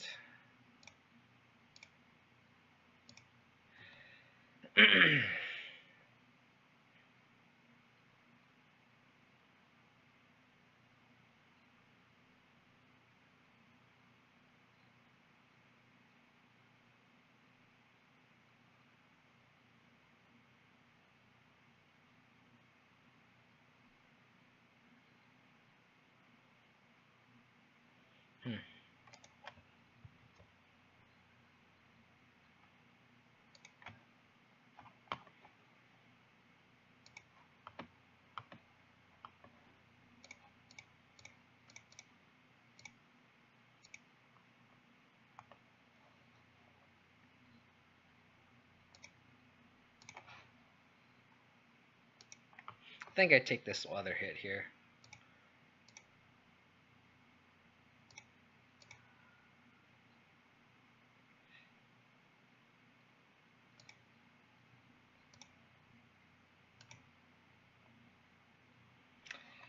Oh, Christ.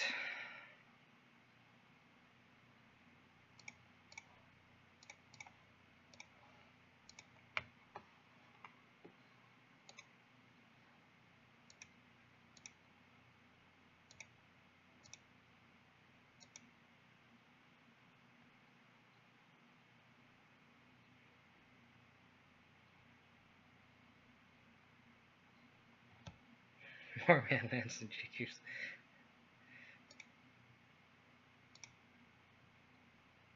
I think I take this here as well.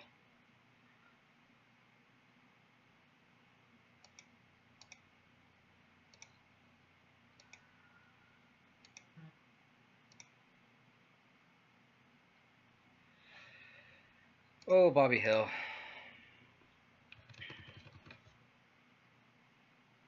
One, two, one, two. I think I play the Bob now.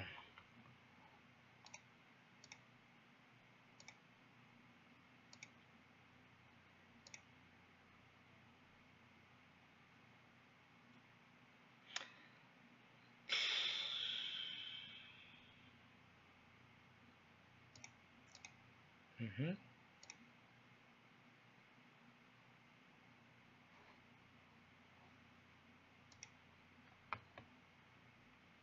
I think I'll block with the Finks here.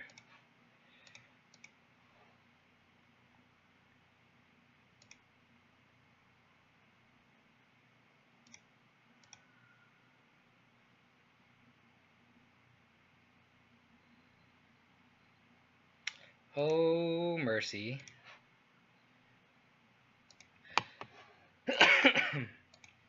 I'm getting beaten down by some manlands for sure. Oh my god.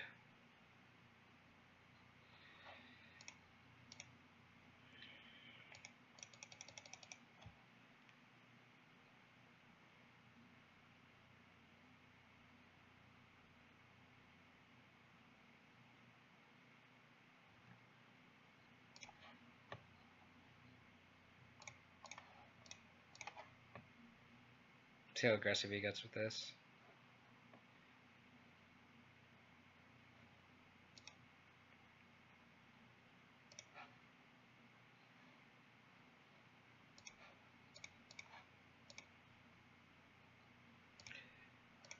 Oh, buddy.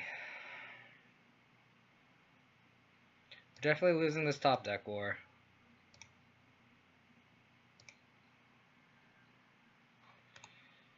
I'm gonna I guess I don't have to concede yet.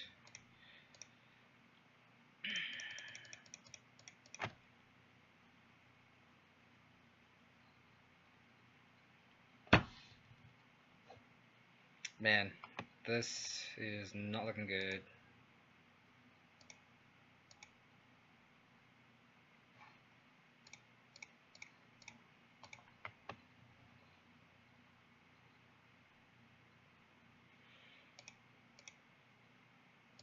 Thin the deck a little bit.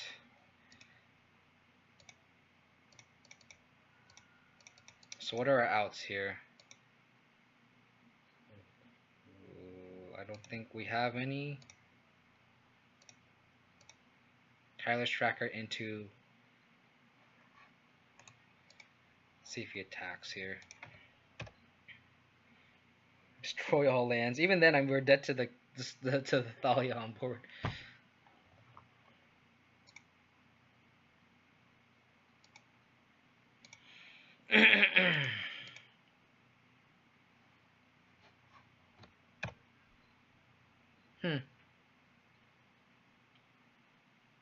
Yep, make him do it.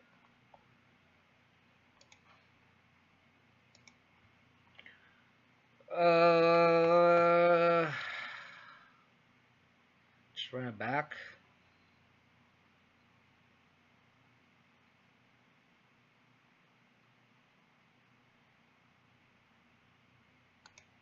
Kitchen Finks was nice there, though. Like, glad I kept Finks on the board. That's a good hand. Pulling Willow into 6. Topping it. Whatever he has on top. Thalia, Sunlance, locks it on Smiter.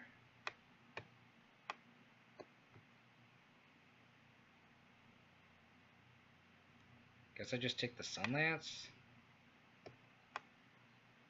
Guess I could take the Smiter.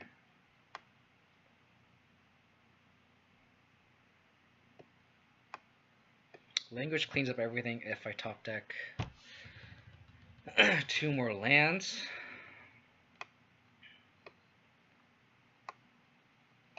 Can't take the Smiter. Why am I being dumb? Why am I being dumb?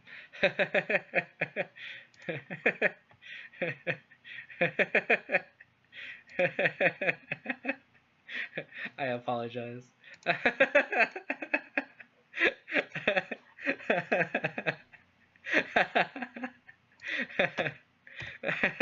Oh, I'm so bad at this game. Oh, mercy have me. Uh, I apologize again for being really dumb. Oh.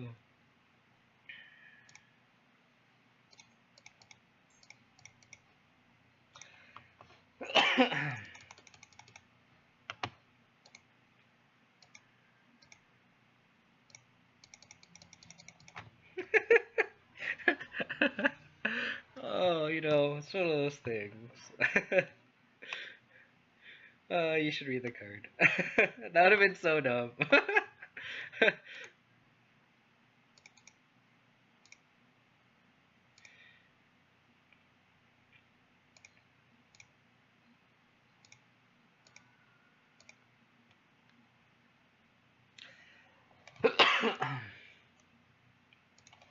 Sure.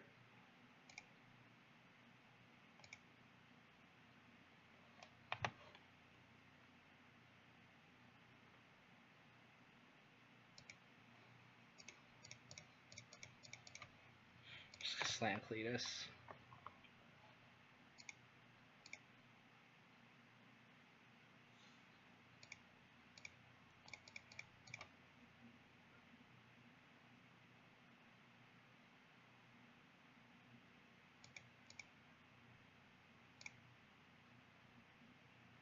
Hmm.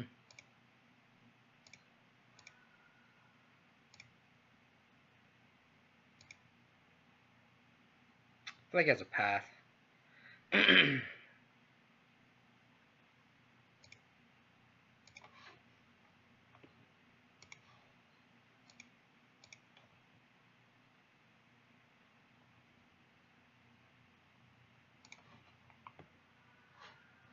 Hmm. No path.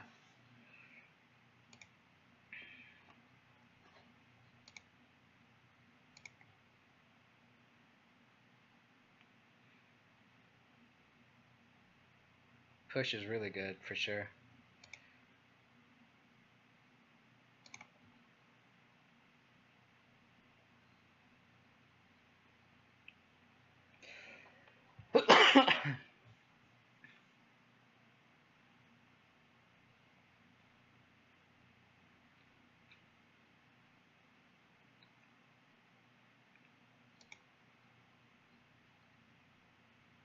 Patience now, huh?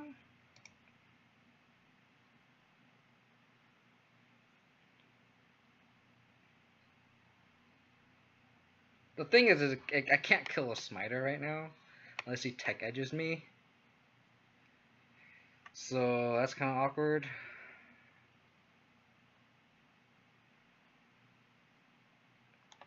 Could play the Scoos and just pass.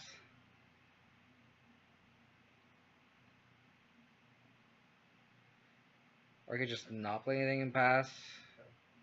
Excuse me.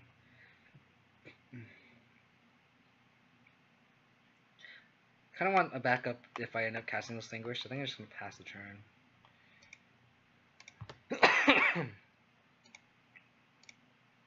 Like, we're the deck with removal in it, so, like, we benefit from kind of the stalemate, I think. Because combat becomes pretty awkward for them.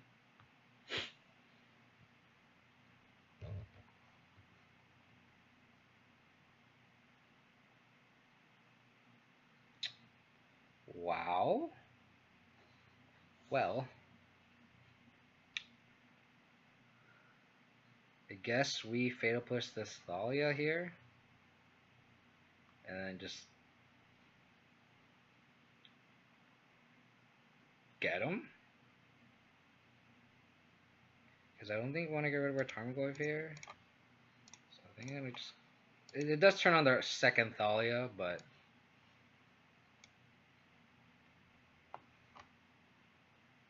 We get a zombie token out of it, which isn't the worst.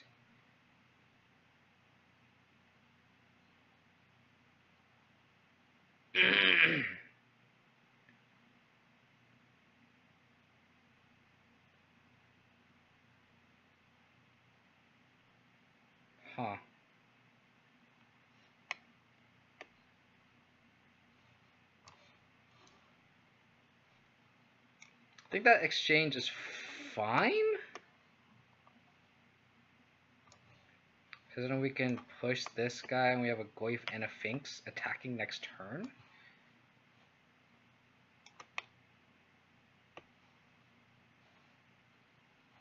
I think I'm fine with that actually.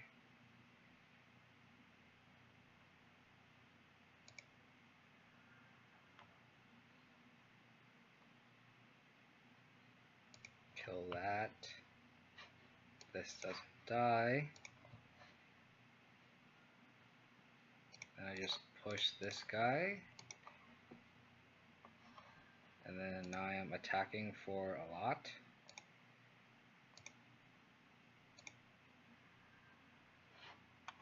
That's a good draw. Holy moly. I think I'm just getting aggressive here.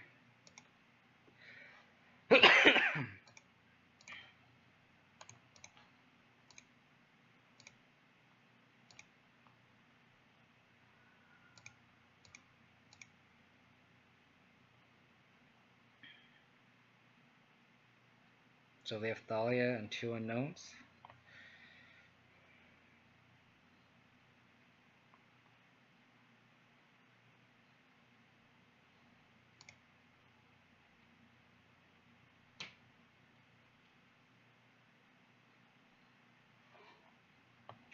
Wow. Okay.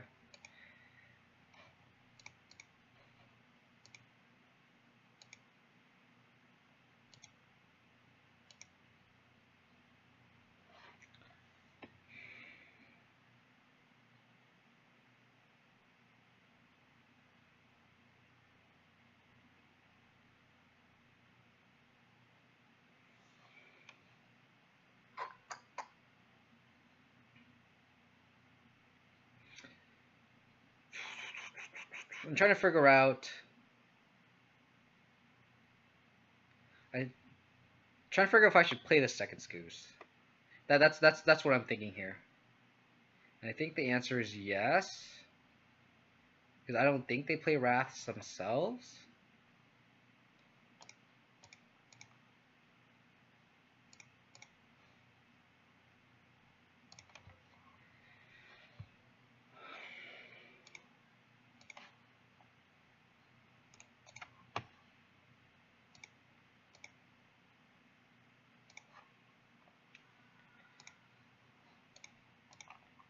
I think I'm just gonna play the Scoos here.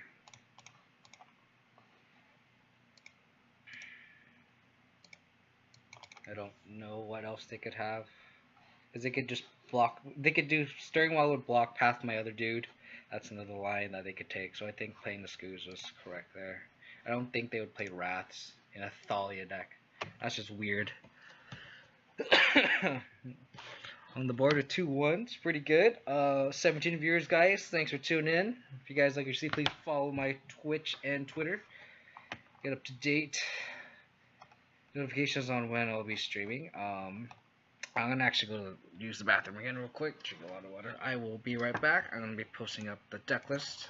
Just give me 2 seconds.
Oh.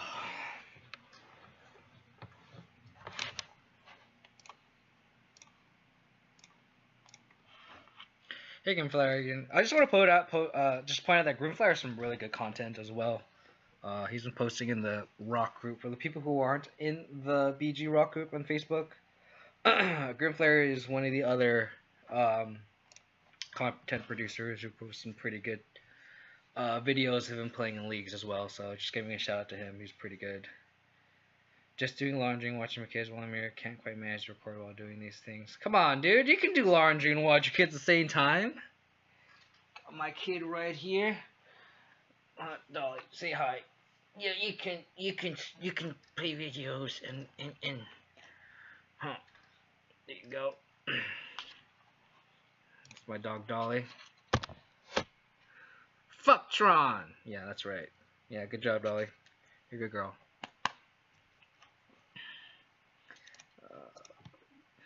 2-1 in this league. Lost to Mono Blue Tron, beat Mono Red Phoenix, and then played this green white taxes build, which is unconventional to say the least. So we played two not too really tiered decks that we beat and lost to the. All three matches have been untiered decks, which is really weird. I swear I'm in a competitive Mario League. People are just trying different things, I guess, which is cool. Then again, I'm not sure if Rock is tiered yet. This is a mulligan.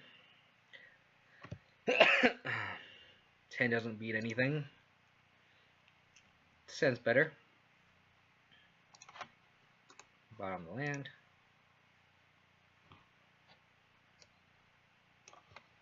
Play the Quagmire, pass the turn. Could play Brutality, Bob, or Decay, depending on what my opponent's turn 1 play is. Seems good. Alex Mime against Storm. Okay, you can go down. Okay, here you go. Bye-bye. Dark Confidant is pretty good against Storm. On the play, at least. On the draw, he's a little meh. Top is scary, none to say nonetheless. I'm gonna play Dark Confidant. Excuse me. Bobby Hero.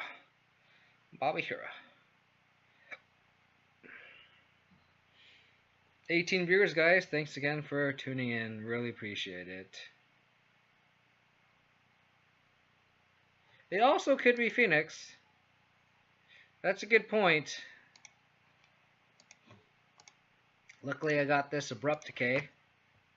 I could also just attack in and see if they block, and then I can kill him with Collective Brutality.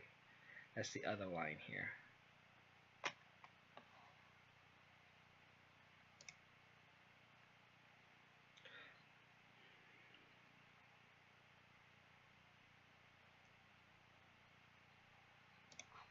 Yeah, I think I like that line. Maybe save the Decay for something. For a future thing in the ice.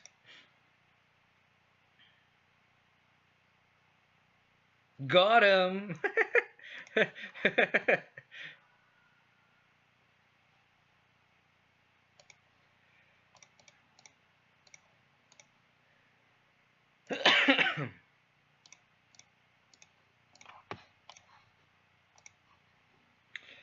think I'm going to discard the second Brutality. Brutality isn't really good in this Phoenix matchup.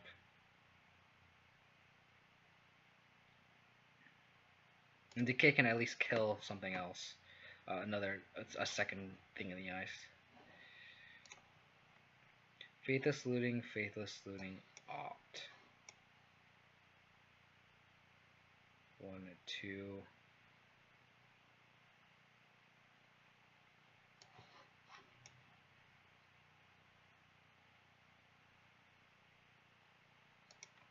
So I guess I'm taking the Faithless Looting here. Maybe I should have played the Scavenging Goose. But I would have known that they'd just get the Phoenix, so it's hard. I just hope that they whiff on these Faithless Lootings. Because they just need a third spell. I just hope they don't have any more. There's no Phoenix on the top 3 cards of their deck once I pass the turn. I wonder if it's correct to opt first. Isn't it correct to opt first? Because you opt. No, I wouldn't want to do that. Because I don't want them to have access to two Faithless Lootings. That's the problem. Or they could just have it all. Because Faithless Looting digs further. It's Faithless Looting has 4 cards versus Faithless Looting versus Opt was just, I guess, 1. I guess it's the same overall, but the way he sequenced it, he had access to less.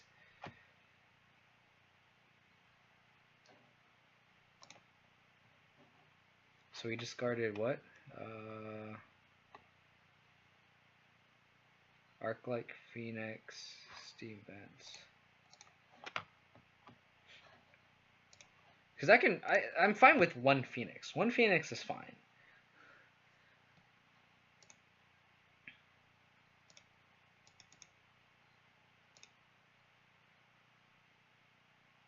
Maybe it's correct to keep the brutality. Who knows?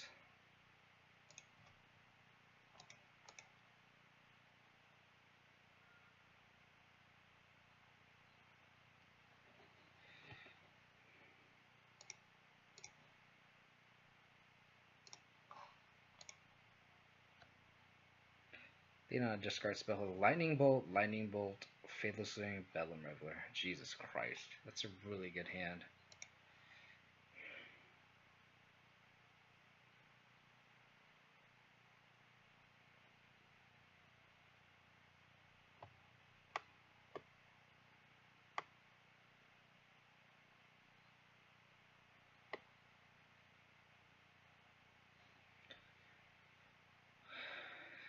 So he's gonna be able to Bedlam Reveler plus whatever.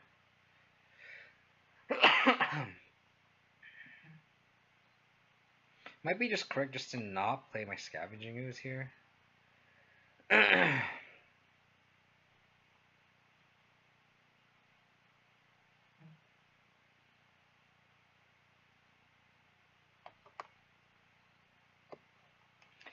think I'm gonna take the Lightning Bolt. Doesn't go to the face. I think I'm gonna attack with Bob. I'm not gonna play the Scavenging Ooze.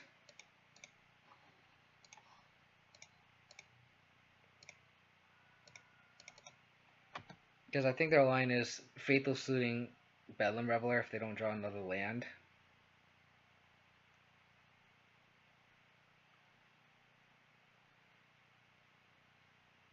Maybe that's correct to keep the brutality. That feels bad.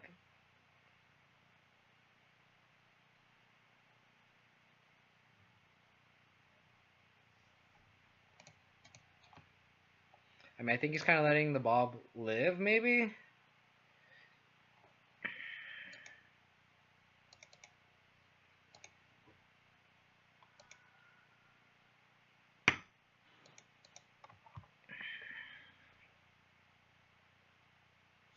I didn't realize Izzet Phoenix decks still played Bedlam Reveler. I thought they were off the Bedlam Reveler plan. I thought they were playing Crackling Drake instead.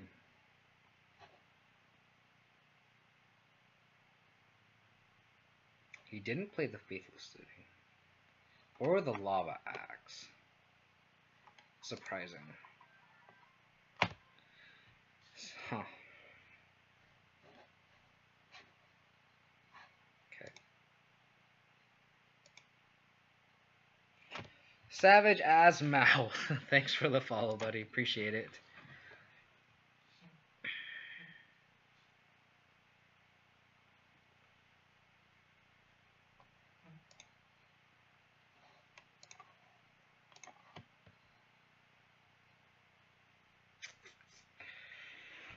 This isn't good.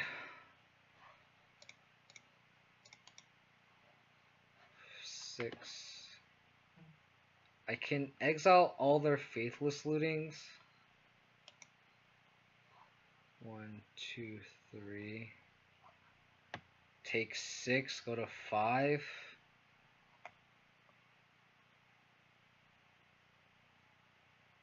And then they can just top deck.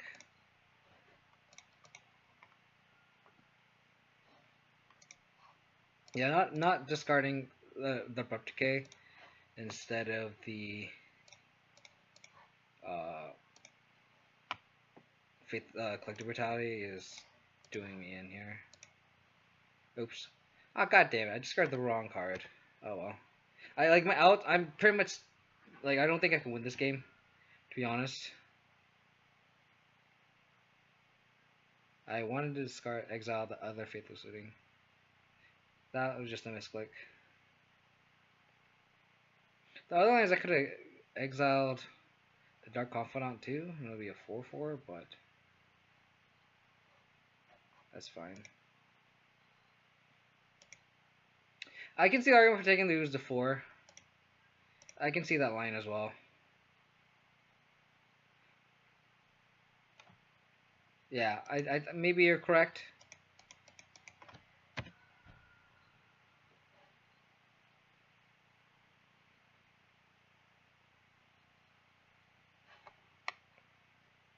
Oh, that's kind of cool.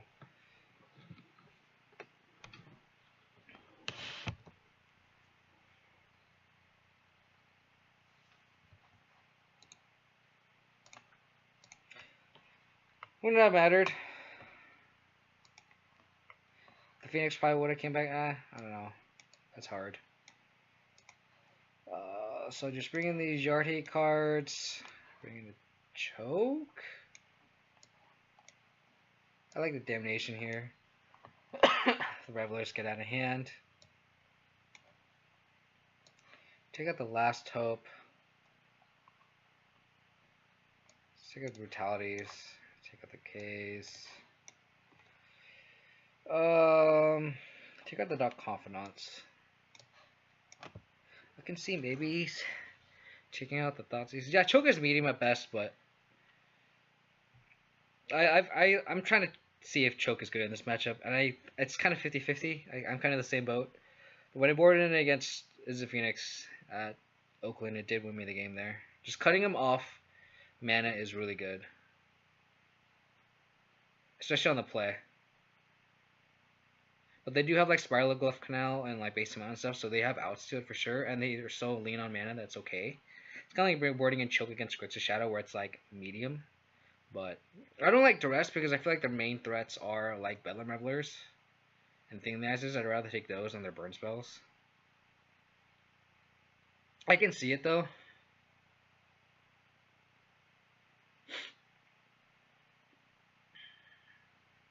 You ever go like this?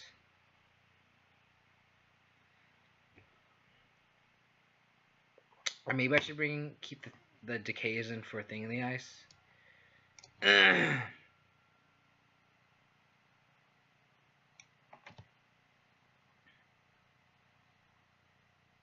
Yeah, I definitely. I agree with you. I think you're right in that we should have taken put the Scoots to 4. I think you're 100% correct. I think I keep in Thoughtseize though. That's the thing.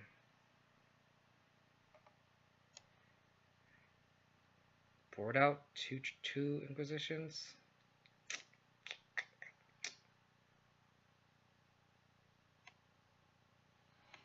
I like Inquisitions though.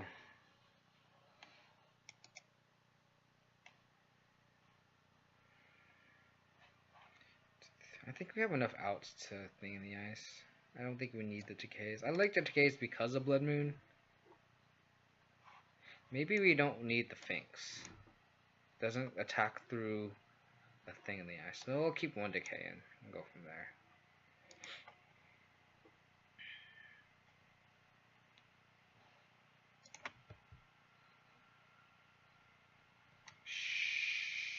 Sure.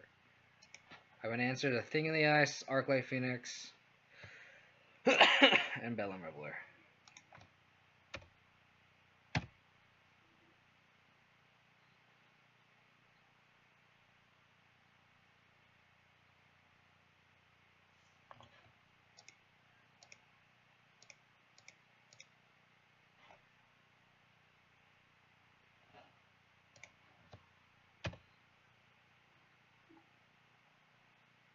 Playing the fetch line here just to play around Blood Moon. It's not like our hand can really play around it. We have double black spells and a black green spell, but it's better than nothing.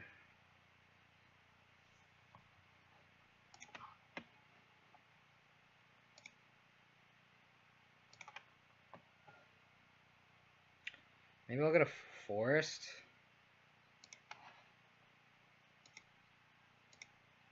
We have more black. We have more basic swamps in the deck than basic forests. That's an awkward draw.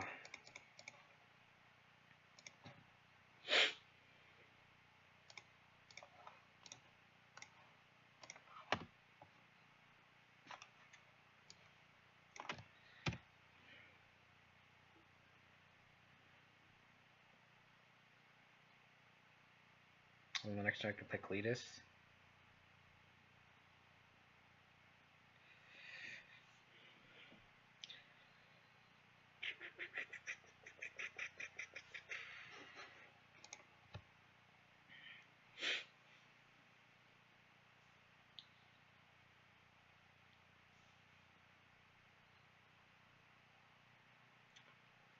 Yeah, this is a Phoenix is pretty good. Top scary. So he's gonna draw the 2 cards.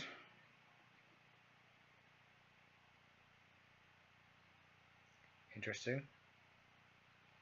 That's scary when they Serum Visions and then they top.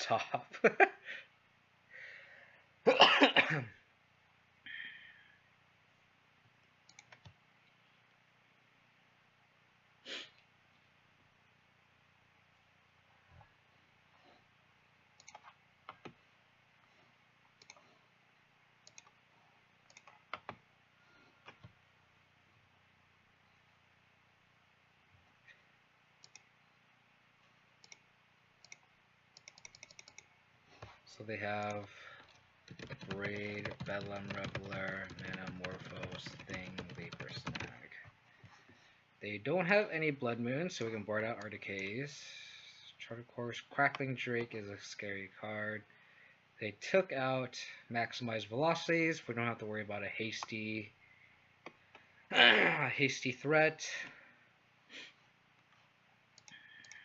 Yeah, so I think we're okay here. 1, 2, 3, 4. So if they top deck a land, they can go Bedlam. No, they can play Bedlam Reveler next turn if they Manamorphose into it. Which I don't think so because their hand's pretty okay. I think we're okay here. I think we are okay.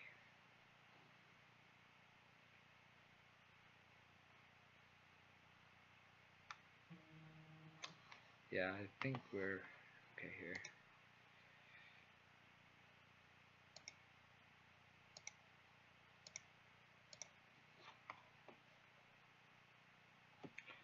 Oh, Tireless Tracker changes things.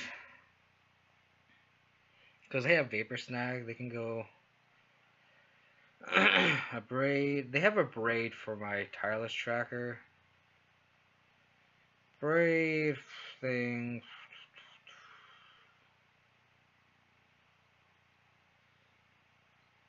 Let's plus here, discarding Damnation, and see what they discard. If they discard a Braid or Vapor Snag, that depends on what creature I want to play.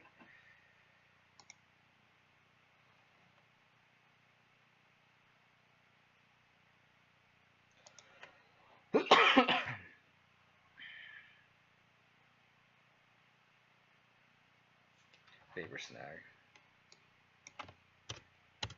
It makes me want to just play Cletus, because then they have no clean answer to it. And then if I top deck a land next turn, I can go Tireless Tracker, land, trophy. And that's just really good for me. So I think I'm going to play the Cletus here.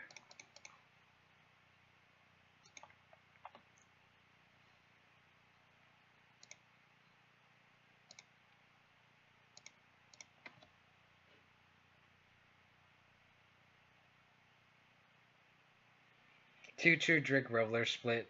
Well, they don't normally play 4 Drakes though. I thought they always play two Drakes and the Reveler spot was something else. But I could be wrong. Thing.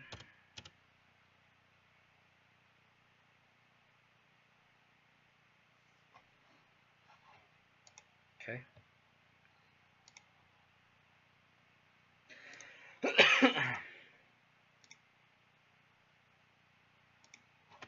Untap land? Untap. Yes, thank you. Thank you, good sir.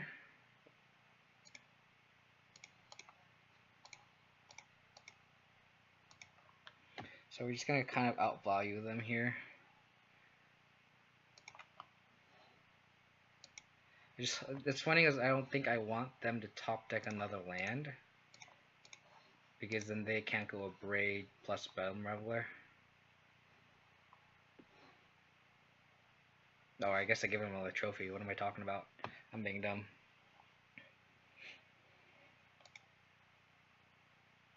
So they can go a Braid plus Bedlam Reveler, which is awkward, but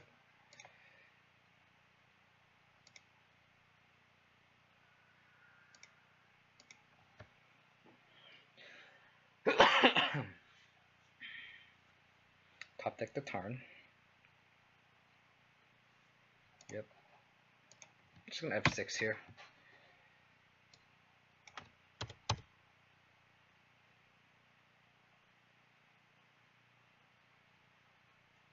Yep. I'm gonna cast Bedlam Reveler.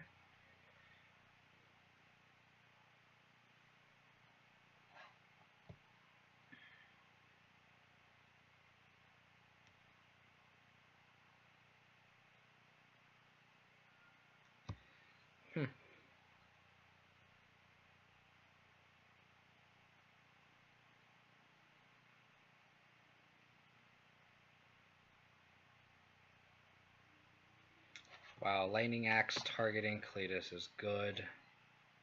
That was a really good turn for my opponent.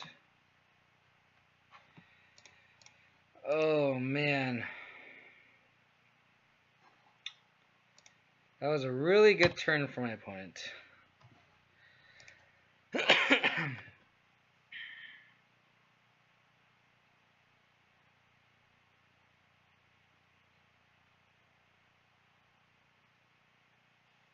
Wow. We are just getting destroyed on card advantage now.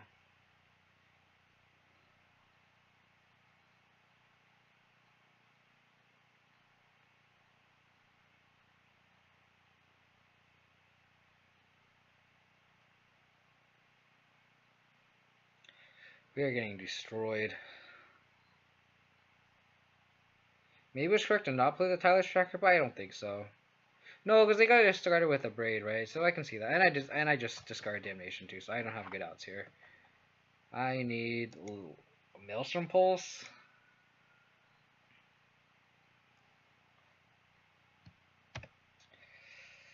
Oh man. This is a horror. God, if he bounces the Revelers back with Thing in the Ice, that's pretty good too.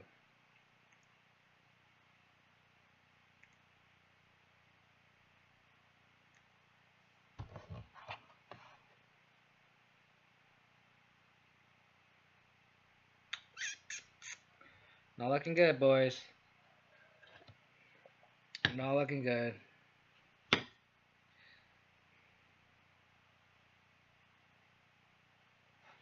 Sorry, my girlfriend texted me.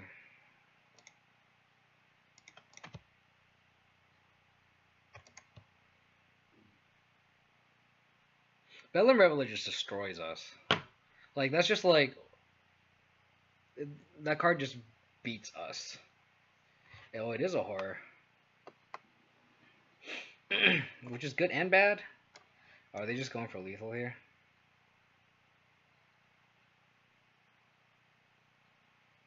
11. Another bolt plus another spell means we are dead.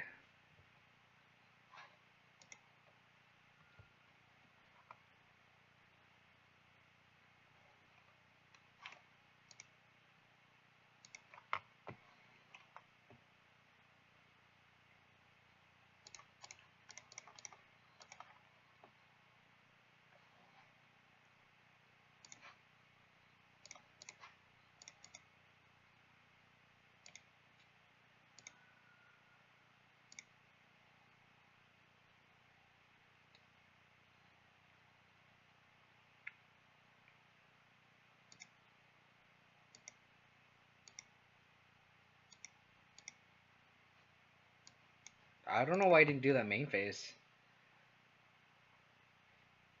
That would have been lethal. If he top deck a 1 mana spell, which is highly likely.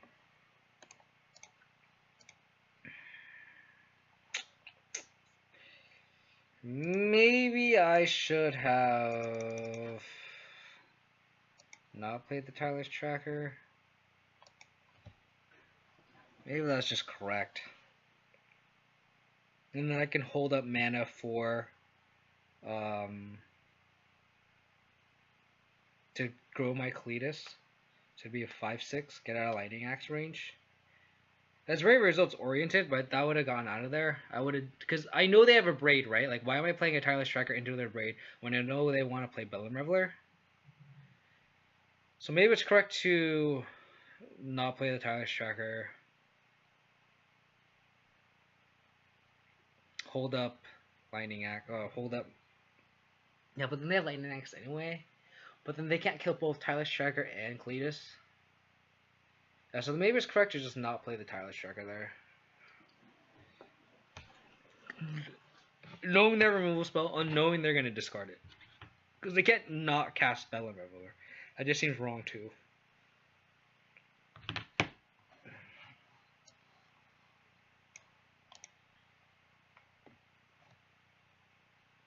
Yeah, Bellum Reveler makes that matchup from a good matchup to a bad matchup, in my opinion. Because Bellum Reveler just like draw 3 cards, and like Ancestral Visions, Bellum Reveler, like those cards just destroy us. We can't outvalue that because they just instantaneously get a body and draw 3 cards. Like we can't beat that card unless we get super unlucky, which is that's on average, a Bellum Reveler deck is just gonna destroy us, which sucks. If you guys want to try that exclamation mark deck list thing, oops. This is the deck list that I have. I'm playing currently. So now people have been asking about it. Oops, I'm just like screwing this up. I don't know if you guys can see the text. Well, that's the deck list that I'm playing. I wonder if I should cover the chat with it, if that's more enjoyable for the viewer, if I should just leave that there. Well, I guess I really can't. Discard into removal into veil is pretty good. But yeah. I don't know if this view is useful.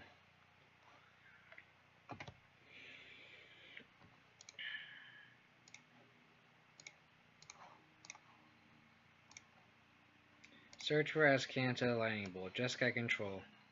This is our what? Stomping Ground.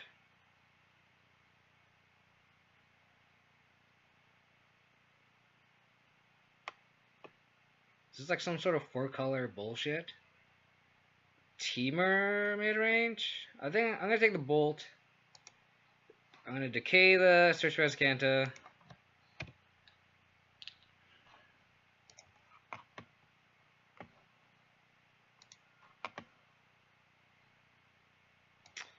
Bring the light. You are correct, sir.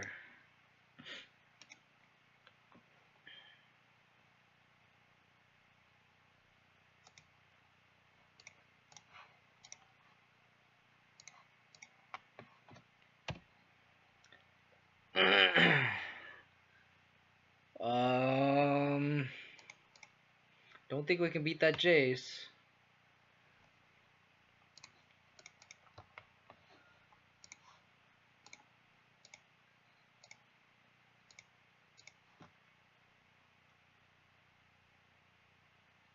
Time waste a good draw. I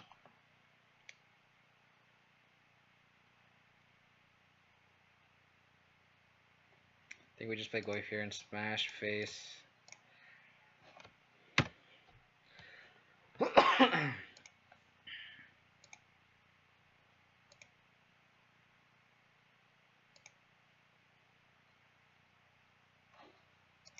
There's an argument for playing the Liliana instead, but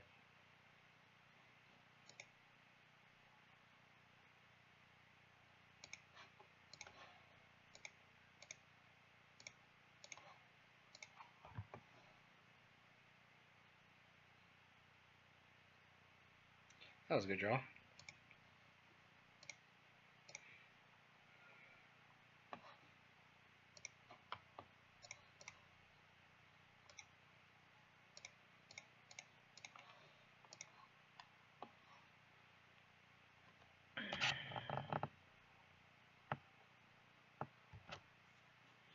hope they don't have Bring the Light or Escape Shift now. Especially since they have Cryptic Command.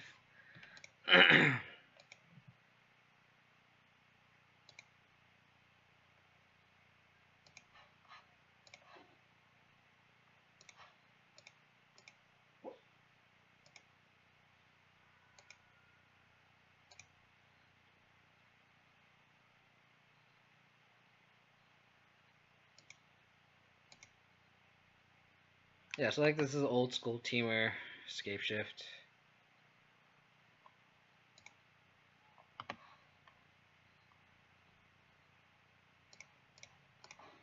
And a trophy in response, so it gets around them. Hopefully, Brainstorm locks them.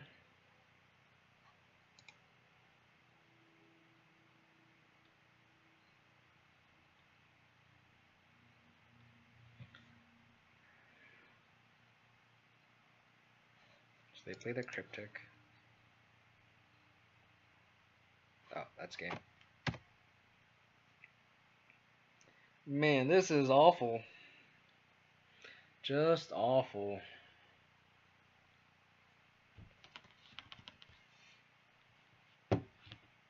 Not looking good, boys. Not looking good.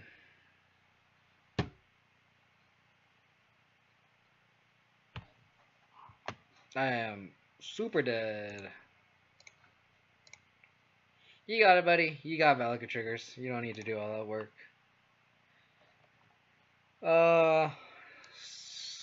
I guess surgicals and duress.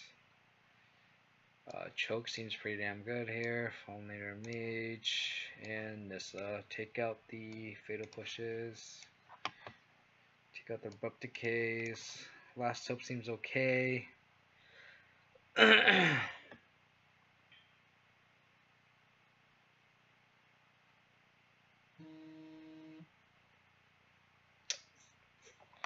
don't think I like Maelstrom Pulse on this match.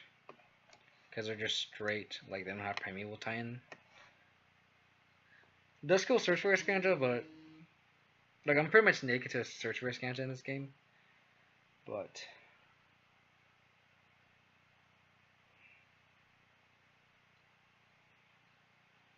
take out Scoos, I guess.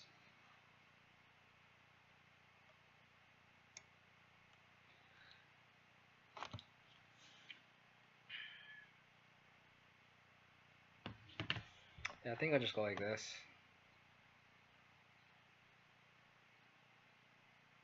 If they have Magic Planet combo, we still have trophies in Leonis. So it's not that bad. I don't think it's worth keeping Impulse. I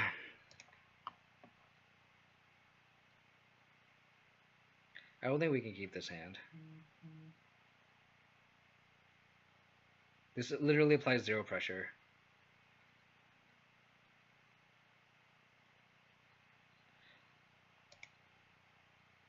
This hand's a lot better. But they do have Jace. Maybe keeping Impulse is correct.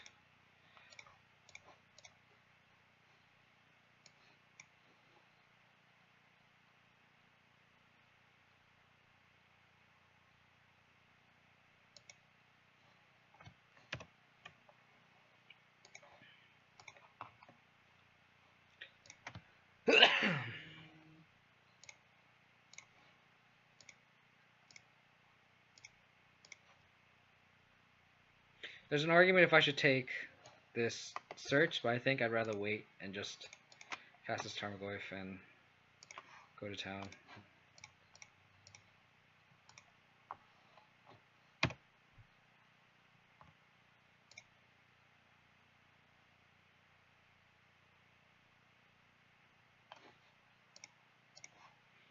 Come on, Fulminator Mage.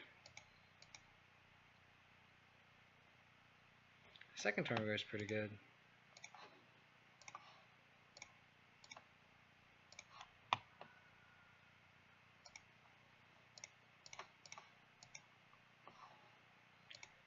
They're so far off Cryptic mana right here, so I think I'm okay with it.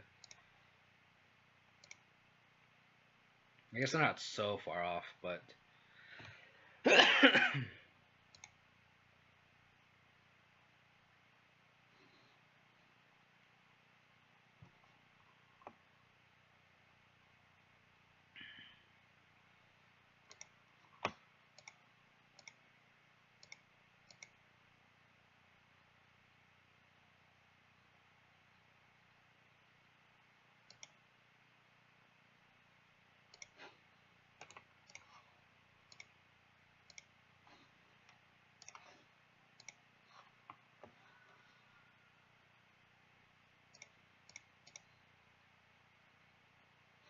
think I'm gonna escalate here.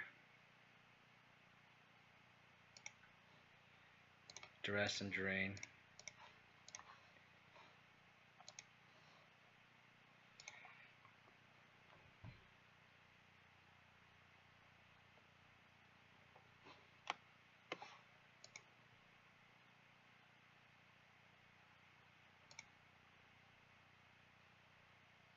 Wow.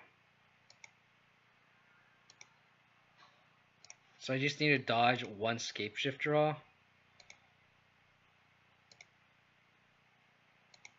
I guess two. I should have drained them first. What am I doing to grow the Tarmogoyfs?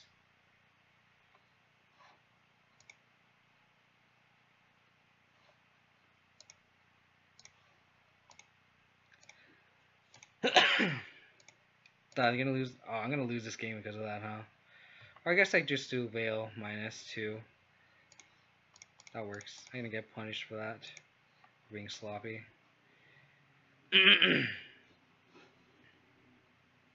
Just being sloppy here. Being sloppy. Oh, I guess I wasn't dead to skip just anyway because I'm at 19. So, okay. Fine there.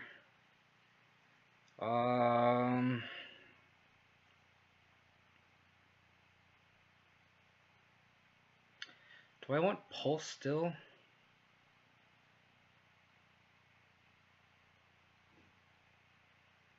I guess over Cletus. Because Cletus is just such a slow clock. Let's just do that. On the draw.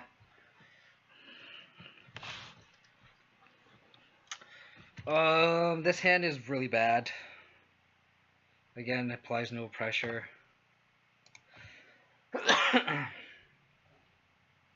Can't mulligan to 5. I think I'm gonna bottom that.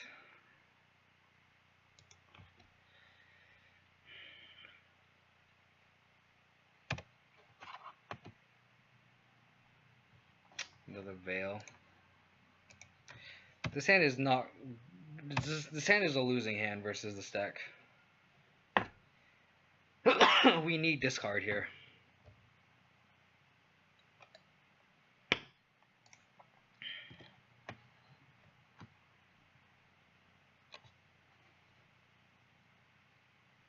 Why couldn't I get this last turn? Jesus Christ. With no ramp, I think I just run this Tarmogoyf out there. But if they have a lightning bolt, that's really bad.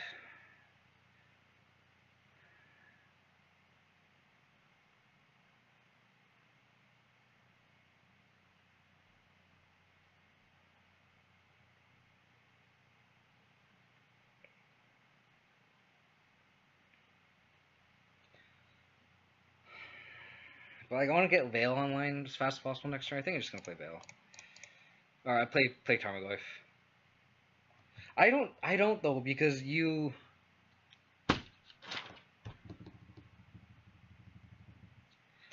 Actually, no, because I think they have a hand with like Jace or something. So if we go Thoughtseize the next turn Liliana, I think that's fine. I'll just let's Thoughtseize.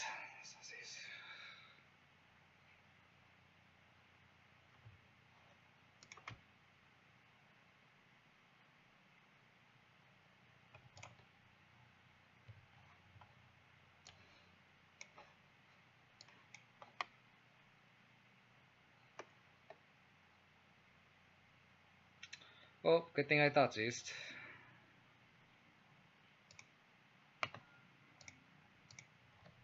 Because they definitely would have planted Jace on me, and that would have been really bad.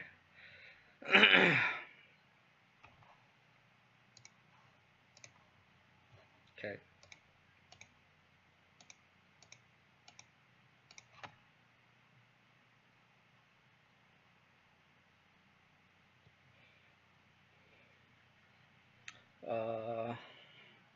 I think I like Inquisition into Tarmogoyf here. Take the missions briefing.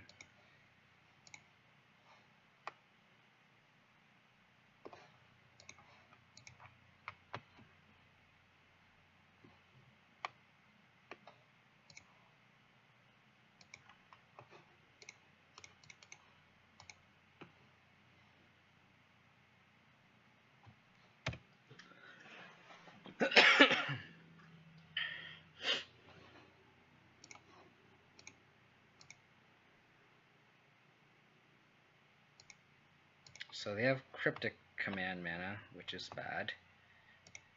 So let's attack first.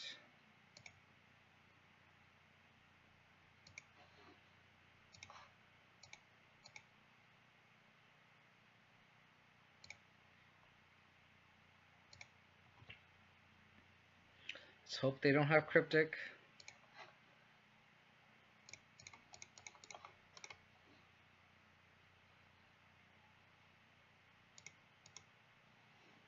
Or Obstinate Bailoff. If they Obstinate Bailoff, I think they would have just played it.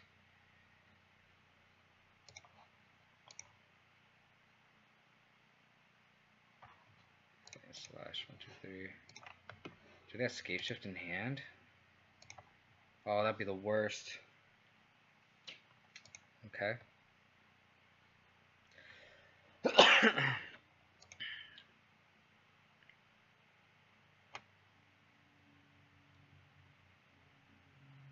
Okay.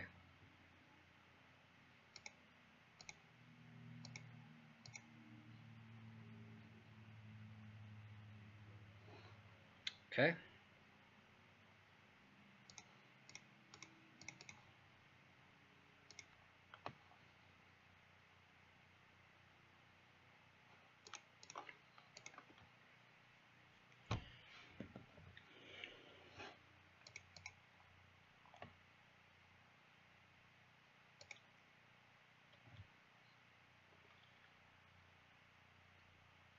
Do I plus the Lily on here? That's the thing I'm wondering. 1, 2, 3, 4. 1, 2, 3, 4.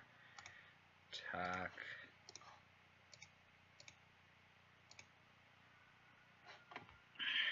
Three.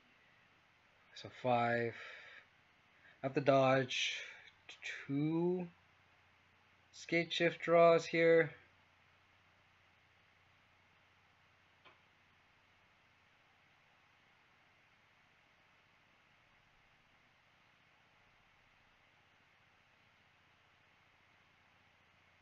I think I plus still. I feel like I need to hit the ultimate.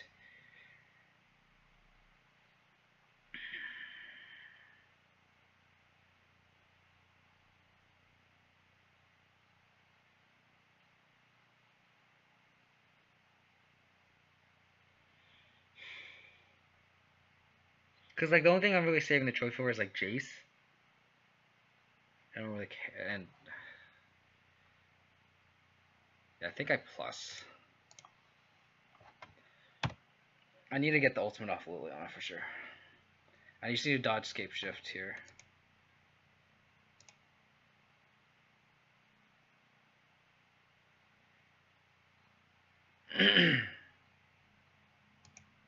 Just digging for her.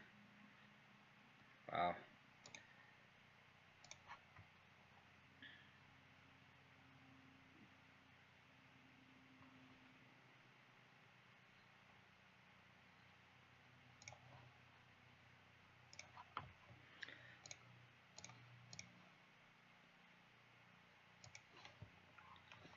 Plus here. I'm debating to minus this Liliana the Last Hope. Because I'm not going to be able to ultimate for it to be relevant. So if I hit like another Tarmogoyf, then it's like really good. I'm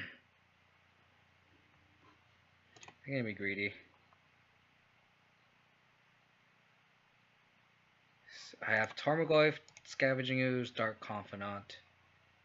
So I have 3 trackers, 2 scoozes, 3 bobs. So 6, 8. 8 out of 48.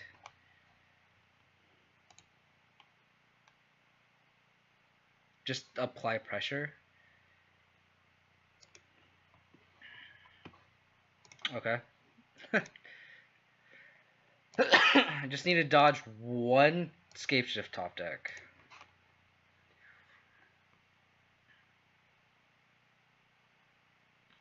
Oh my god, are you kidding me? Wow.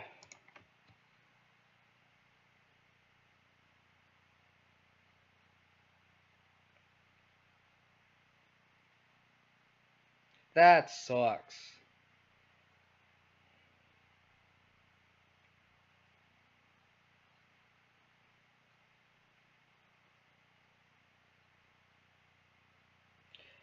That is awful.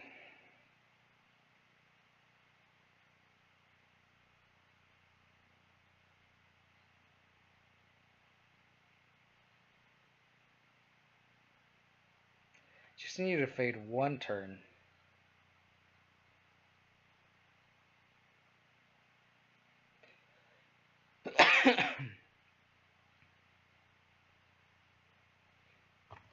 Good game.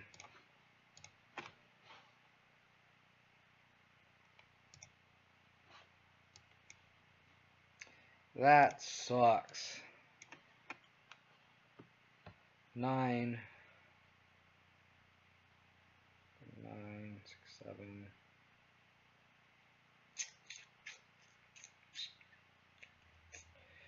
Oh man,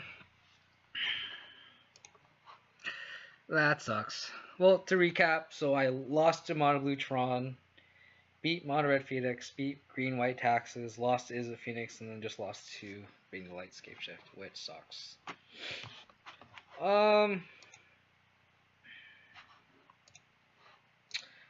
What changes would I make? Let's discard that. I didn't draw Engineer Explosives, but I think it would have been okay.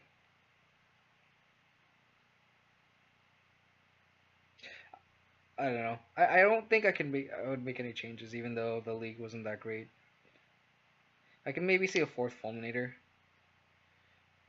Well, just because I played against Tron and Escape Shift, but I don't know.